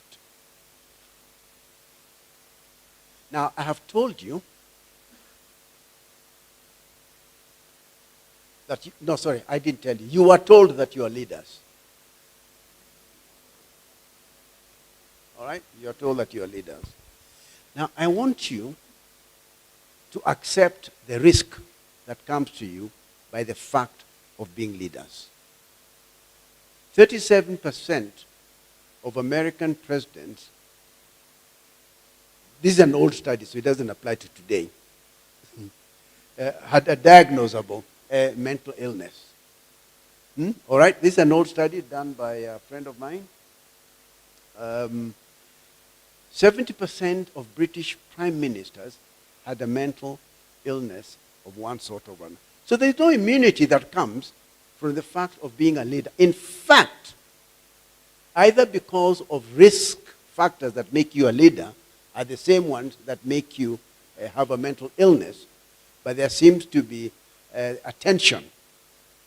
And actually, and I think Alex again was alluding to this point, if you do not have a person with whom you can confide, should I say that again?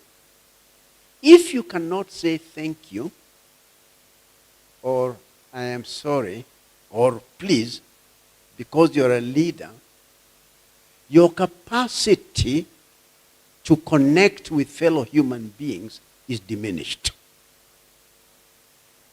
All right? So what the learned Alex was saying is completely true.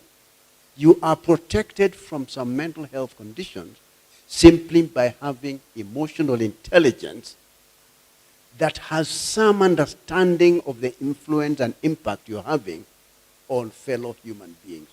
These are issues that are connected and interconnected, and crucially, Abraham Lincoln is probably one of the most famous presidents of the United States, which is celebrating 250 years of its independence. He was suicidal, actively suicidal while he was in office. Sir Winston Churchill, one of my favorite leaders, wartime leader of the land of our colonizers. There is no secret he had a bipolar mood disorder, not a secret. Some people think he did well in the Second World War because he was manic all the time. He loved alcohol and he drank a whole lot of alcohol for so many years. So don't think because I'm a big old man that I have immunity, or because you're a president or a minister or a public health specialist. No. As long as you're human, full stop.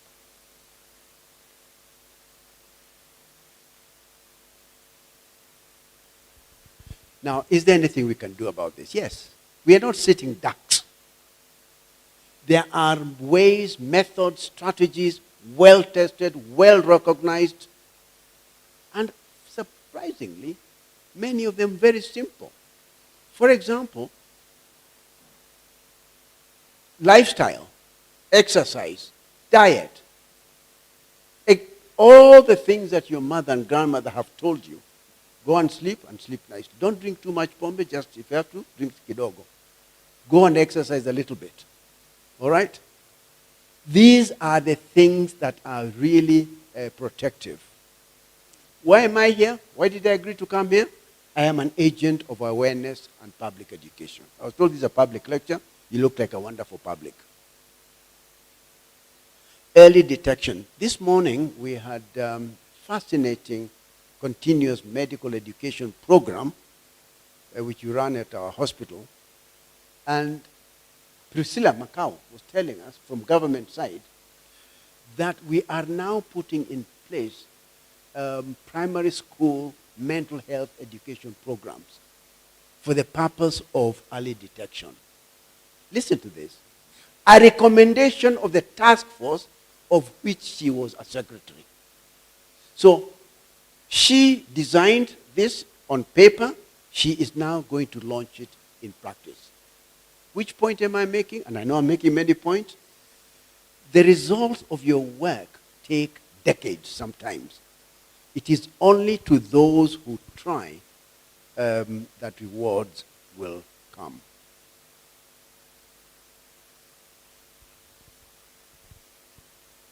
Bad news or good news? Just news. Okay, not a problem. I want you to look at this, and I'm nearly done now. Almost done. Look at the World Happiness Index. I think this is 2025. And you look at those countries. What do you see? Finland, Denmark, Iceland, Sweden, Netherlands, Norway. European? Wealthy? Yes? You know what I'm about to show you next, don't you? The bottom. All right? Kenya, number 115. Uganda, my brother, 116. All right? So, that is happiness index. But I want you to look at something that is hidden in the detail. It's the same countries that have the highest index of happiness. No problem with that. This is a little bit difficult point for me to explain, but you will see it. So, the same countries keep appearing: Finland, Sweden, Norway, Iceland, and so on. And at the bottom, yes, where people are poorest per capita incomes, you find our old favorite, Congo, Kenya, what, like that. Mozambique. So not only are we poor, but we are sad. All right? But look at some funny outliers that give us reason to hope. And again, I promised you, all this will come together at the end. You see Guatemala, you see Mexico, you see Brazil. All right? Now, they're not doing badly, but one of the things those countries are reported to do well is social connection and connectivity. So you don't have to be very rich to be happy. You need to be connected with other human beings. And I'll be showing you the opposite, why America does not appear here. All right? I'll show you in a minute. So we are poor and sad.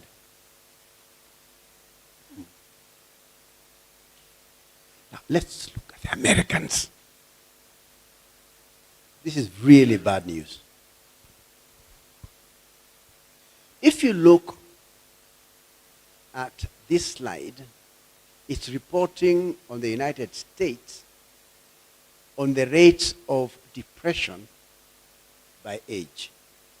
All right?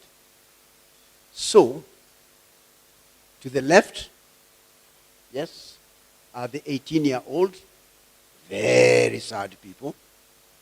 This is the report of serious suicidal ideas. And the people with the least suicidal ideas is like me. People close to their 80s. All right? So that's one side. If you're young in America, according to this study, you're a very sad person. And you're wishing yourself death. And America is rich or poor? Number one. Number 2 point, those two graphs also tell us another story. Using the same methodology, the study on the lower graph, yes, was the year 2009 to 2018. All right? The red one, for 2019 to 2024, is telling you the situation among young people in America with regard to suicidal thought is getting worse. What is that telling you? You can be rich and suicidal. So what is it? What is going on here? And why? Historically, it's been thought that only adults are sad. This morning, in our continuing medical education seminar, we were being taught about suicide by children under the age of 10 in Uganda. Under the age of?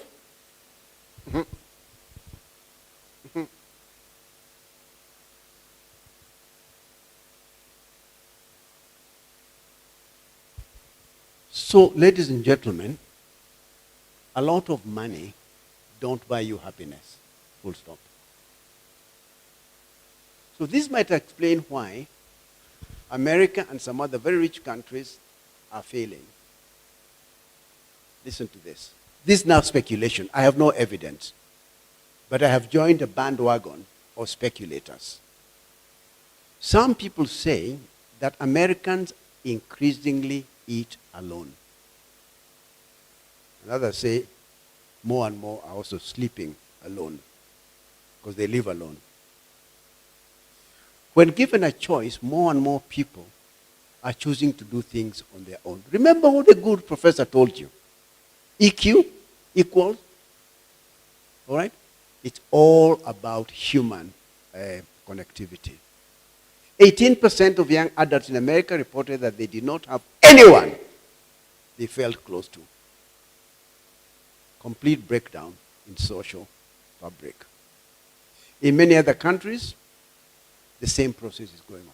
So as public health actors in the field of mental health, allow yourself to connect with the idea of social connectedness.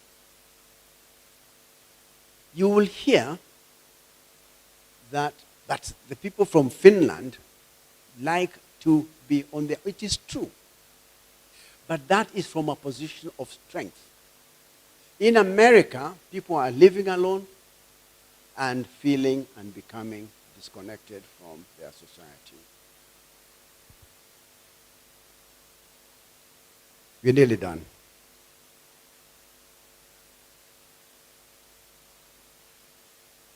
As we come to a close, I want you to experience the weight of the responsibility on your shoulders. You cannot aspire to leadership without accepting the weight of the fact that 50% of mental health conditions are recognizable before the age of 14. That is why Priscilla Macau has gone back to the beginning and put in place programs for the identification of mental health needs in children. All right? By the time you go to university, 75% of your mental health needs ought to have been recognized.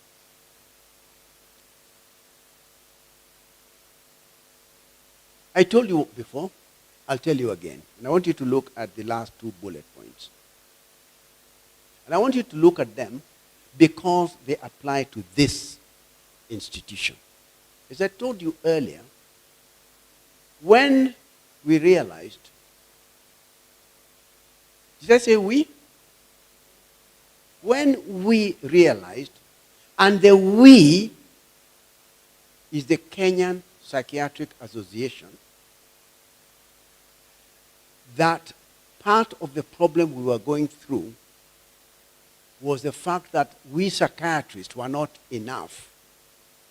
It's a long story, but I'll summarize it. We went into a system that would ensure that the largest number of medical workers became knowledgeable about recognition and management of common mental disorders. We, the Kenya Psychiatric Association, came to KMTC here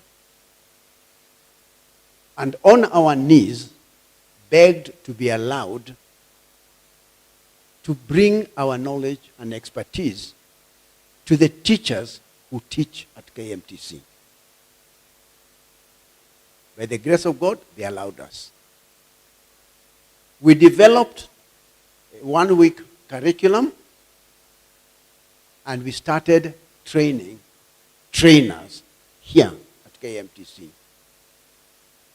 By the end of a 5-year program funded by the Nuffield Foundation, over 3,000 nurses, clinical officers already in service were trained on how to recognize and manage common mental health disorders.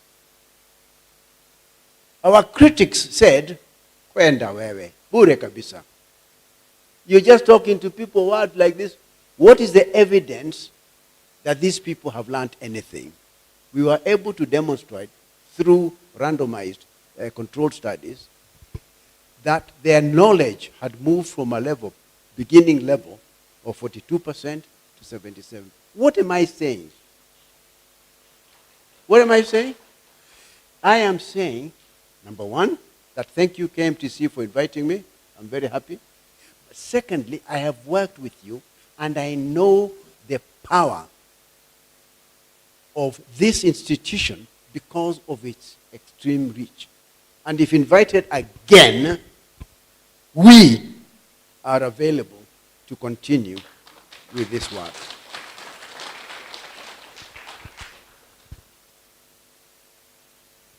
I wouldn't like to go away without talking about technology. Kenya has one of the highest mobile telephony penetration. The power of technology in mental health is beyond belief. My colleagues here, Dr. Mohammed and Dr. Susan, we regularly see patients across the world, from Australia to Canada, literally every single day. And we also know the importance of SMS-based support. A story for another day. Ladies and gentlemen, in closing, this man told you he's 67. I'm going on to 75, 76 actually now. Now I take that as encouragement for me to go away now. Why do you clap? No, I thought you said go, then go, then go. Let me tell you, there are real serious issues that we don't talk about. And that part of the reason we don't talk about them is because they're inconvenient. And we ourselves sometimes don't know the answers to these questions. More and more Gen Zs are asking really difficult questions.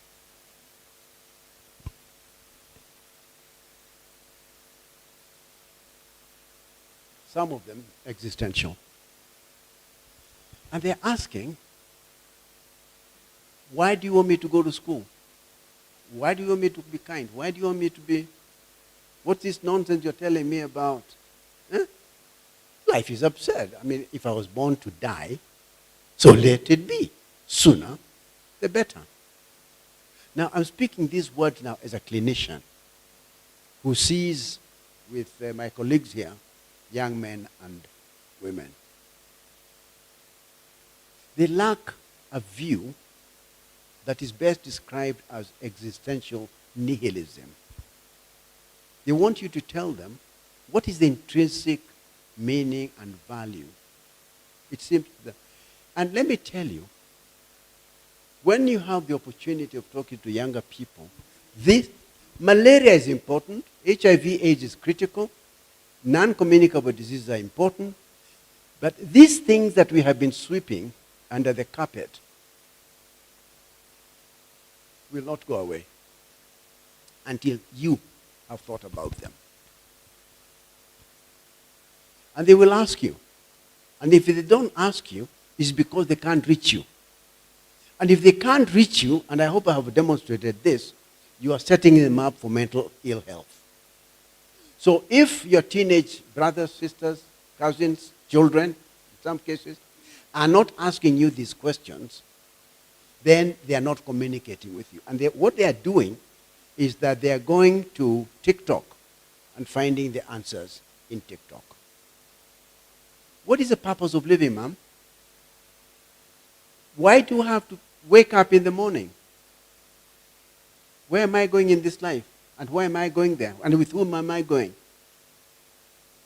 And mom, uncle, dad, granddad, how will I know when I get to this mysterious place? These are real issues. Nobody will sit you in a class to teach you how to manage this, mostly because they themselves don't know the answers. The fact that they don't know the answers does not mean that these are not in the mind of the Gen Zs. And you will keep wondering why they are so irresponsible. Finally, ladies and gentlemen, I come to my secret weapon. This is my secret weapon. And my secret weapon is where Alex stopped. Because we don't know the answer to many of these questions, some people have wandered off towards religion and spirituality. And when I went to medical school, my teachers, I went to medical school just behind here. That's my school, yes. And primary school, just around here. And high school, just down here. And I lived just over there. All right, story for another day. So I feel very, very much at home. Like I'm very, very much at home. The World Health Organization is very clear that you cannot manage patients without addressing the question of religion and spirituality. And the reason for that is clear and simple. Extensive studies have persuaded us that religion and spirituality are associated with better health outcomes. Now, if you're a leader and are not interested in outcomes, what kind of leader are you? And two old men are telling you now that religion and spirituality has an influence and impact on outcomes of health.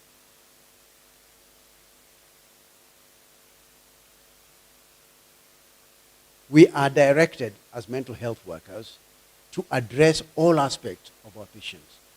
And you cannot, as I used to do, because that's what I was taught, say, Mambo ya Mungu, you wait until you go to the mosque, wait until you go to church, but I don't care about your God, me, I'm here to treat your body. That is evidence of your foolishness. And very sadly, very few medical schools have a curriculum that teaches mental health and spirituality. So that's the World Health Organization. What does the World Psychiatric Association instruct us? Identical. All right? So you can't anymore pretend that religion and spirituality are unimportant and irrelevant. And again, like you've been told, my colleague, I'm not telling you to become a Buddhist. I am not telling you to become a Muslim or a Christian. No, that's not my job. That job belongs to somebody else. I am telling you that you are an incomplete worker in the mental health field if you don't take account of these things. So think about it. And now the distinction between religion and spirituality is critical. In response to this issue, as instructed by the World Health Organization, Victoria, put up your hand. That's Victoria Rica. She runs our wellness department across from here. We have developed, yes, a manual to help the clergy. Did you come with any copies? Gure kabisa. Okay. But we have developed a manual that enables Christian workers to understand mental health in relation to their Bible. And I'm very happy to report, Mohammed, that we have a colleague who is helping us to do something similar with our brothers of the Islamic faith. Because we believe we are fighting a battle one-handed if you don't include this group.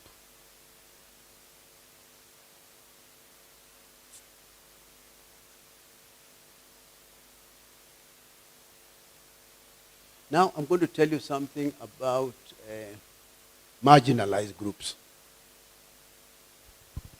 You know, people talk about marginalized group, and it's true, they are marginalized.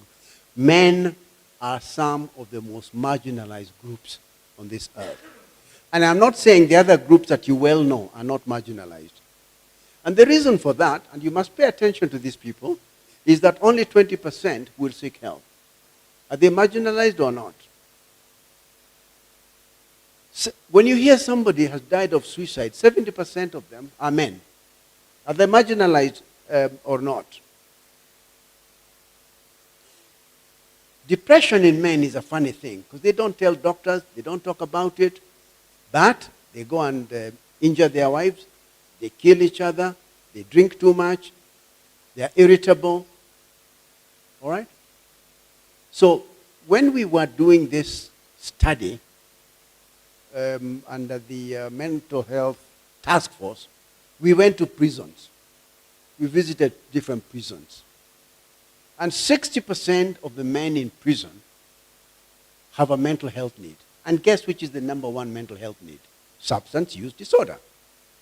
Our recommendation to the prison services is to bring into their system doctors, clinical officers, psychologists, so that at entry into the prison, you diagnose depression, you diagnose anxiety, you diagnose PTSD, personality disorders.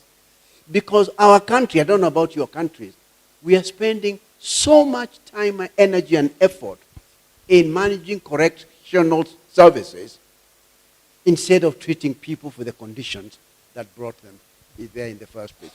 What am I saying? Think. So that when you hear about marginalized groups, you can go beyond the traditional ones and think, for example, of men as a neglected group. Finally, almost finally, I've told you, people don't believe that mental illnesses kill. Well, the evidence is robust. Depressed people are more likely to have a cardiovascular event. And if you have a cardiovascular event and you're depressed, you will stay in ICU longer, the insurance company will pay you more, and so on and so forth. The more severe the depression, the higher the mortality if you have a cardiovascular.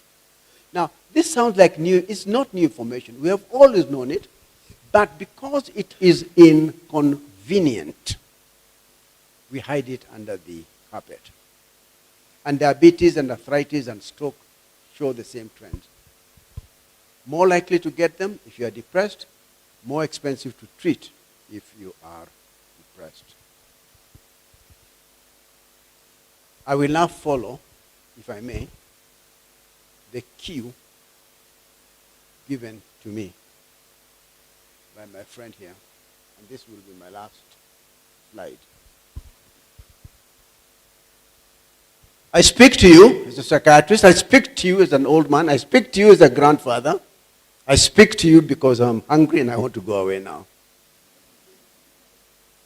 These are my lessons that I have learned. Number one, and again you've been told this, I told you this man stole all my slides. If you don't plan, it's okay because you have planned to fail. Lesson number one. Again, the man stole my slides. If you need to go, if you want to go anywhere, go with people. If you try to go alone, and I hope I have convinced you that everything that we do that has succeeded, we have done together with people. The man has told us he's 67, he's planning on retirement. Let me tell you, and this is true, your retirement day starts ticking from the day you start. It just sounds so theoretical. Ask me. I've written about it. I'm writing more about it. If you don't start planning for your retirement, and then take life in stages. The Bible, I don't know, in Corinthians or some other page says something like, when I was a child, I did things like a child. When I was a man, I did things like that, like that, like that. This is your time to internalize knowledge. This is your time to spend time with older people. This is your time to travel. This is your time to explore. A day will come, and it's coming, I promise you, when the idea of entering an aeroplane to go to Stockholm or to go to India or to go to some other place make you sick in the stomach. So live life in stages. Family is key. I don't have to emphasize that. I have told you what is happening in America. Not my idea, not my conclusion. These are conclusions of other people. And again, it's simple. Because we have said repeatedly that the human person evolved in a social environment of mutual support. If you destroy that, then mental health conditions go and increase. I've told you about mental and physical health together. This is completely true. I have practiced now, actually, nearly 50 years in medicine. And if there's one thing, just one thing, that I would prescribe to all of you, is management of your physical and mental health. Regular exercise, diet, good sleep, moderate alcohol, if you must. All these other things, big people will tell you, oh, I don't know, amitriptyline, I don't know what. Rubbish. Look after your body. Look after your mind. Stay with family. These are my lessons, not yours. So why am I here? Hopefully, inshallah, to help you. There is a sense in which helping other human beings is underestimated as a therapy for the human being. Just being with young men and women here, the people who will lead this continent of Africa into the future, I will sleep very well tonight because I will be able to tell myself, at least today, you have helped at least one person, as we have been told about the fish.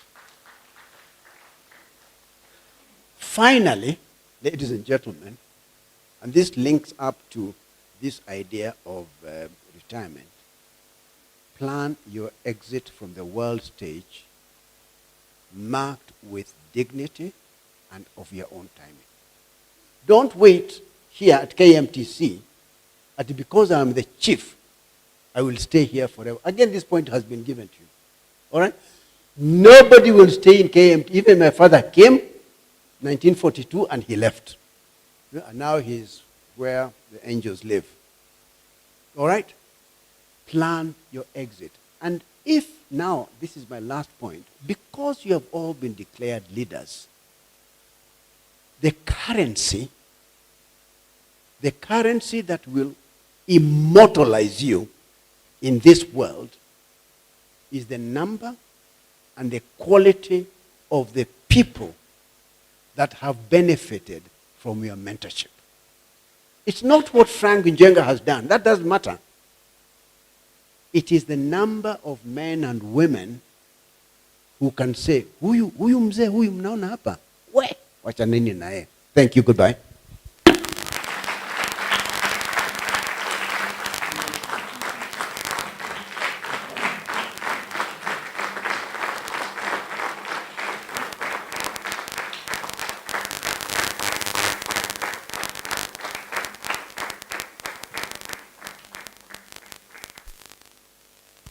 Thank you. Take your seats.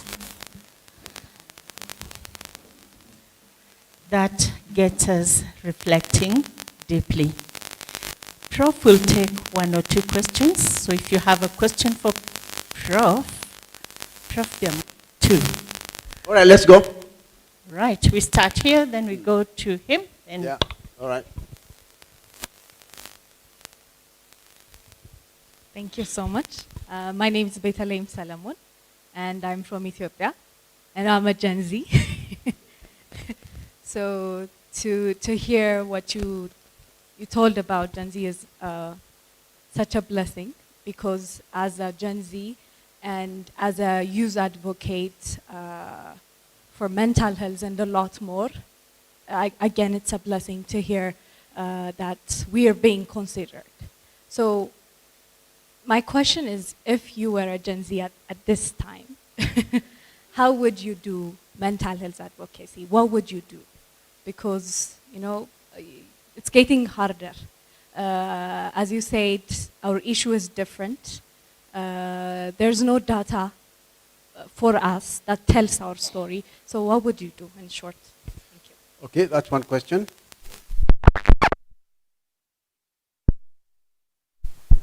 So what would I do at the age of 18 or 20? Okay, thank you so much, Prof, for that insightful conversation. Maybe my two questions, I'll tie them based on this concept. One, that we have learned a lot in what you and your colleagues have done in regard to legislation, policy, and implementation of, and creating a new wave of strategic plans that have influenced growth of mental health. So, as young leaders who are coming up to take over, we still need your guidance and direction in regard to how we are going to take it.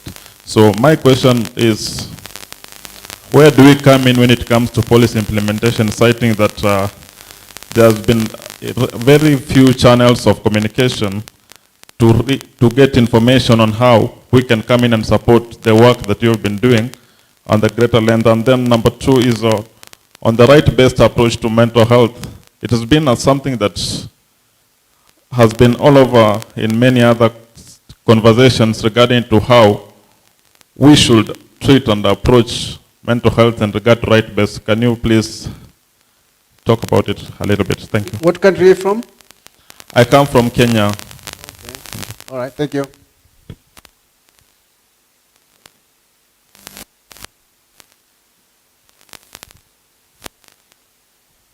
So thank you, Prof, for the insightful session. It was really very helpful. And from your lessons of life, of the planning, I know it's critical to plan, to make change. Also, when you are planning, there is so much resources, so much fact. It's asking about recommendation, how we can, you know, get right to the, you know, to save time in the phase of planning and to get right to the direction of our goals. Thank you. Which is your country? Sudan. Sudan, very good. So, I'll take the easiest question first. Yes? I mean, I'm an abnormal person, all right, if I say so myself. I decided to be a psychiatrist when I was 16 or 17 maximum. And I decided to be a psychiatrist because I read a book or two books that, again, we've been told of the importance and power of books. He started reading at 3, I started reading. And I realized at that early stage that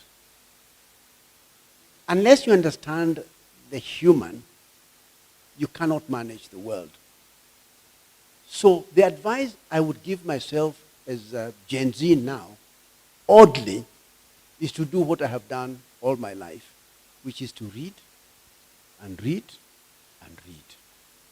And when you're tired of reading, look for an old man like this one, talk to him, listen to him, and absorb the wisdom that they sometimes emit. And thirdly, it's the same thing. Serve people. Please read my book, because it's about serving people from an early age. It's very, very important. I'm talking to myself at that age, and I'm telling myself, go and do work with the Rotary Club. Go and help displaced children. Go and help the poor. That is how you understand not only poverty, not only human suffering, but the opposite side of that coin, which is the gratitude one gets from helping an old lady cross the street or in preventing somebody from getting into substance use disorder. I hope that... sorry, your question was about how do we get information?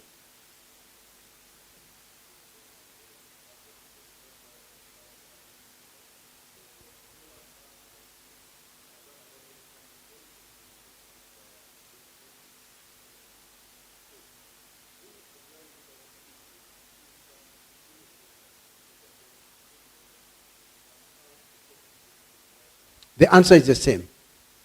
And this will surprise you. If you have met, which I know you have, Priscilla Macau, Mercy Karanja, I don't know who else has been teaching here, but these are the custodians of both the history and the future of mental health in this country. You know, here in Kenya, I don't know about, I'm sure you live in happier countries, but here, our work permanently is that, oh, nothing is working, oh, government is not working, oh, we don't. Not true. Government is not a person.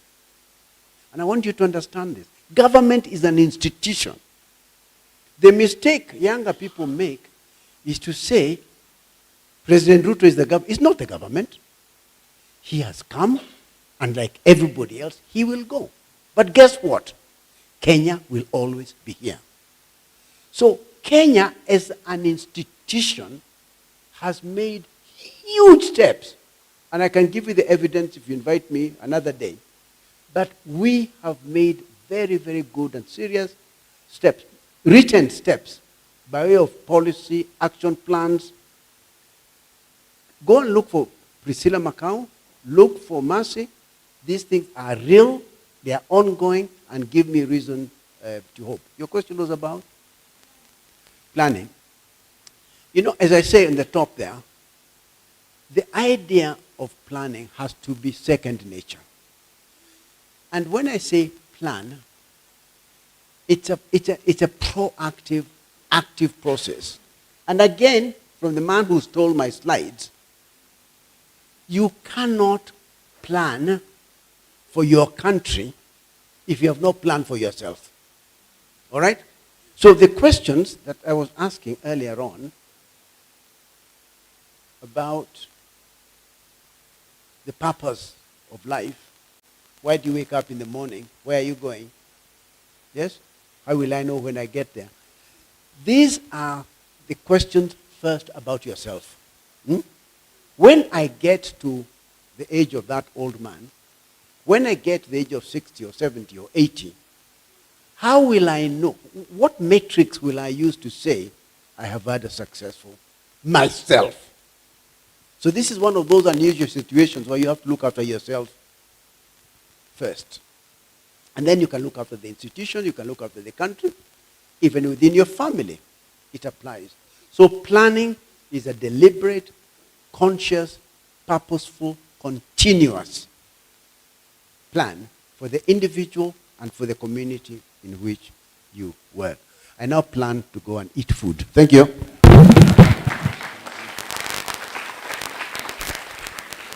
Prof, before you eat the food, just remain there.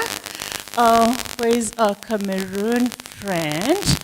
Do you think quickly as I ask the CEO, KMTC, to come over and appreciate Prof?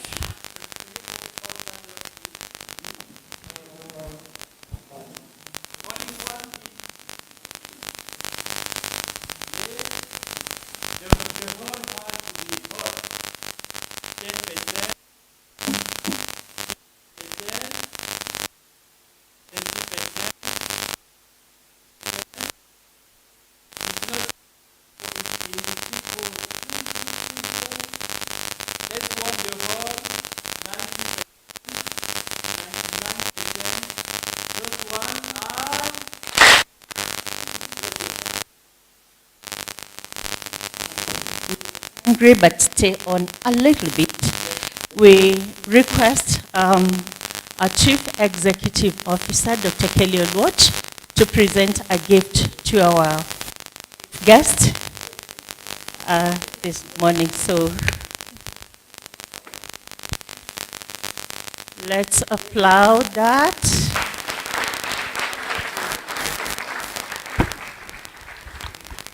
Thank you very much. A sign of connectedness. He told us we have to remain connected. And he remains connected to KMTC. I am sure he will be back. Thank you very much, Prof.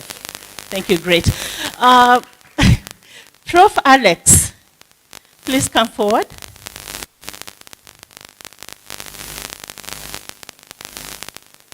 And I will ask our Chief Executive Officer again to present a gift to Prof. Alex. Thank you for your mentorship. All right. A round of applause as you give that gift. Prof. Alex, we look up to you from the MHLA program for mentorship and onward moving to Kofi Annan. Thank you very much for honoring us. And thank you. You may take your seat. And I will ask the CEO to come and make a few remarks as he gives a vote of thanks. Welcome our CEO, the host.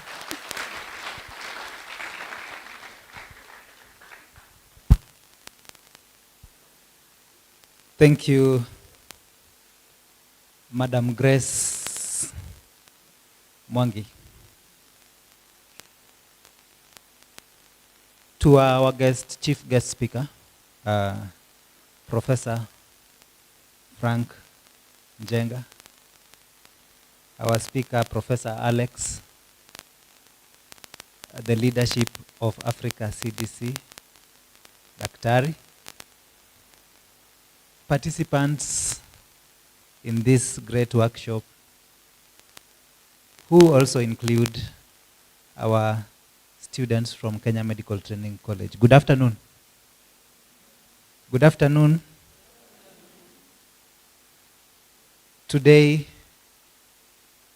is a day that we have really learned so much. I hated that I couldn't be here throughout the sessions for both great speakers, because in each of them there is something that is practical that we can get out of here with. I have been privileged to sit longer in the last lecture by Professor Frank Njenga, and I was privileged to sit briefly when Professor Alex was speaking. There are a few words that really have come out of these speeches and these lectures. The issue of the mindset.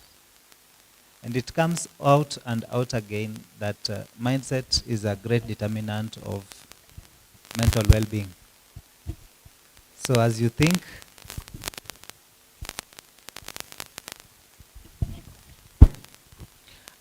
so you are.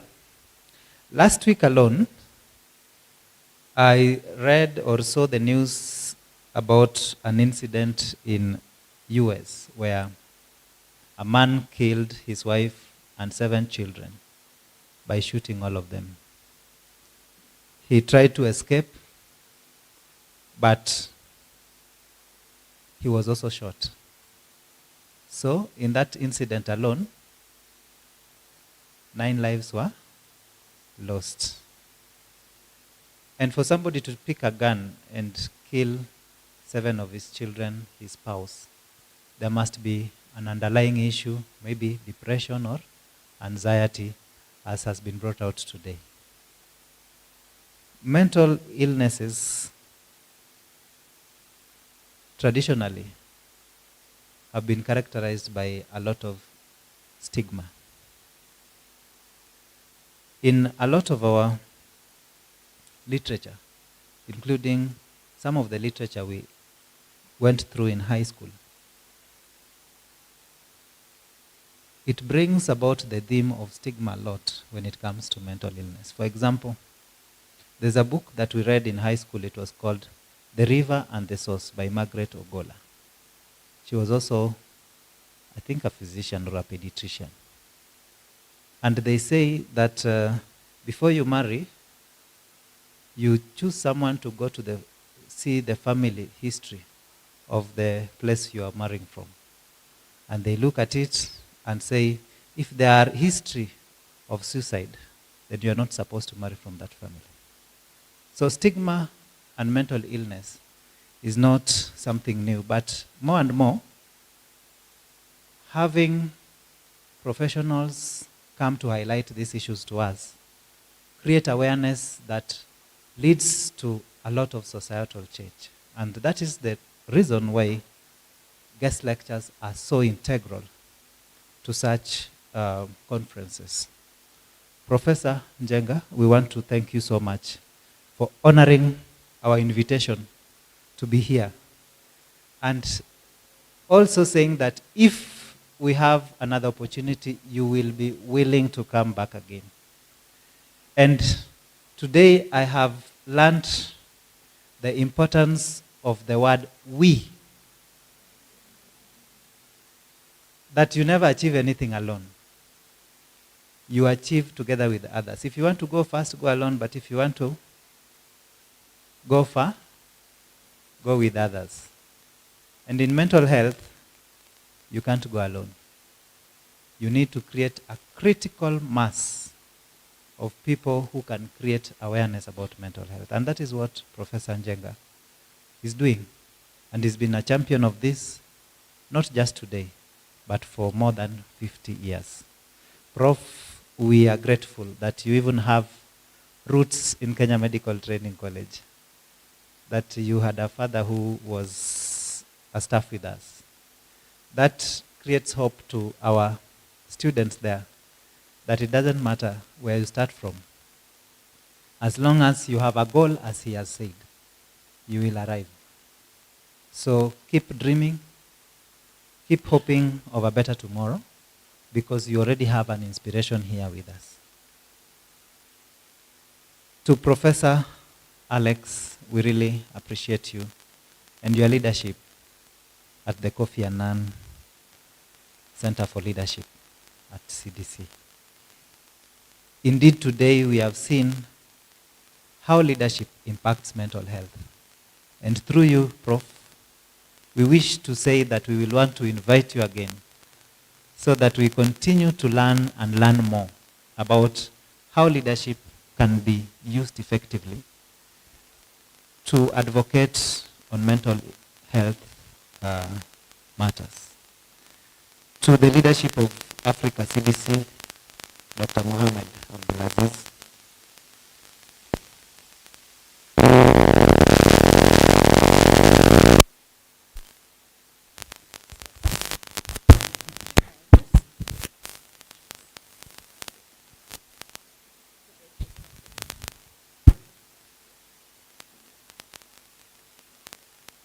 CDC is a cornerstone to this program, and we want to thank you for choosing KMTC. For our guest speaker, Kenya Medical Training College is the only mid-level institution among the educational institutions that CDC, Africa CDC has chosen to work with. And that really reflects that you think highly about what we do and what we are able to achieve if we work together. We are privileged to be partners with you, and we will continue to work together. I want to thank our participants for being there and participating in this activity. I wish that we had more time for questions to both our professors, because there's so much. There's also need to establish the effect or impact of social media on mental health. We have seen many topics which have been discussed here, and the linkages between, for example, technology and mental health. We've seen the linkages of loneliness and mental health. We've learned so much about the need to plan. And also in planning, plan with the end in mind, that at one point in time, you exit the scene. And you need to make sure that you're ready for that moment. Kenya Medical Training College will continue to work together and engage in mental health discussions. Right now, through the Johnson & Johnson professor, we are training over 100 special programs in psychiatry, nursing, and clinical medicine. This, I believe, that it will add to the efforts that you are putting together with your colleagues in this arena. We will continue to have this discussion and also make sure that mental health is not just a preserve of lecture halls, but is a discussion at households. As we break for lunch today, we leave here with the need to make sure that, number one, we are grateful. The practice of gratitude is one key element to reducing mental health challenges or stress. We are mindful of others, and that we have a mindset that looks at matters in terms of their positive outcome more than what could go wrong with them. I want to thank you. I want to appreciate everyone who has participated up to this moment. And Prof. Njenga and Prof. Alex, if we invite you again, please come. The leadership of Africa CDC, please continue to hold our hands. Our participants, you know what to do when you go back home this time round. There's so much advocacy we need to do. I know we have a day tomorrow, but every session has a lesson that we carry with us. Thank you so much. May God bless you. May you have a nice lunch.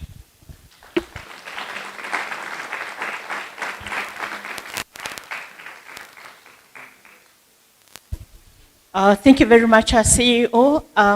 As we head out for lunch, I'm sure we're requesting that Prof. Njenga, Prof. Alex, Dr. Mohammed, the CEO, Deputy, and the guests accompanying Prof. Njenga, please let's have a photograph with you on the other side so that we keep these memories. You asked us to remember this day. So I ask the CEO to lead the way. We take the picture. Then participants of the Africa CDC Hemage Lab, you'll also take the picture with our guest speakers, and we'll have another picture where we'll have everyone else, after which we just proceed back to the lobby and have our lunch. Thank you very much. We go out in that order.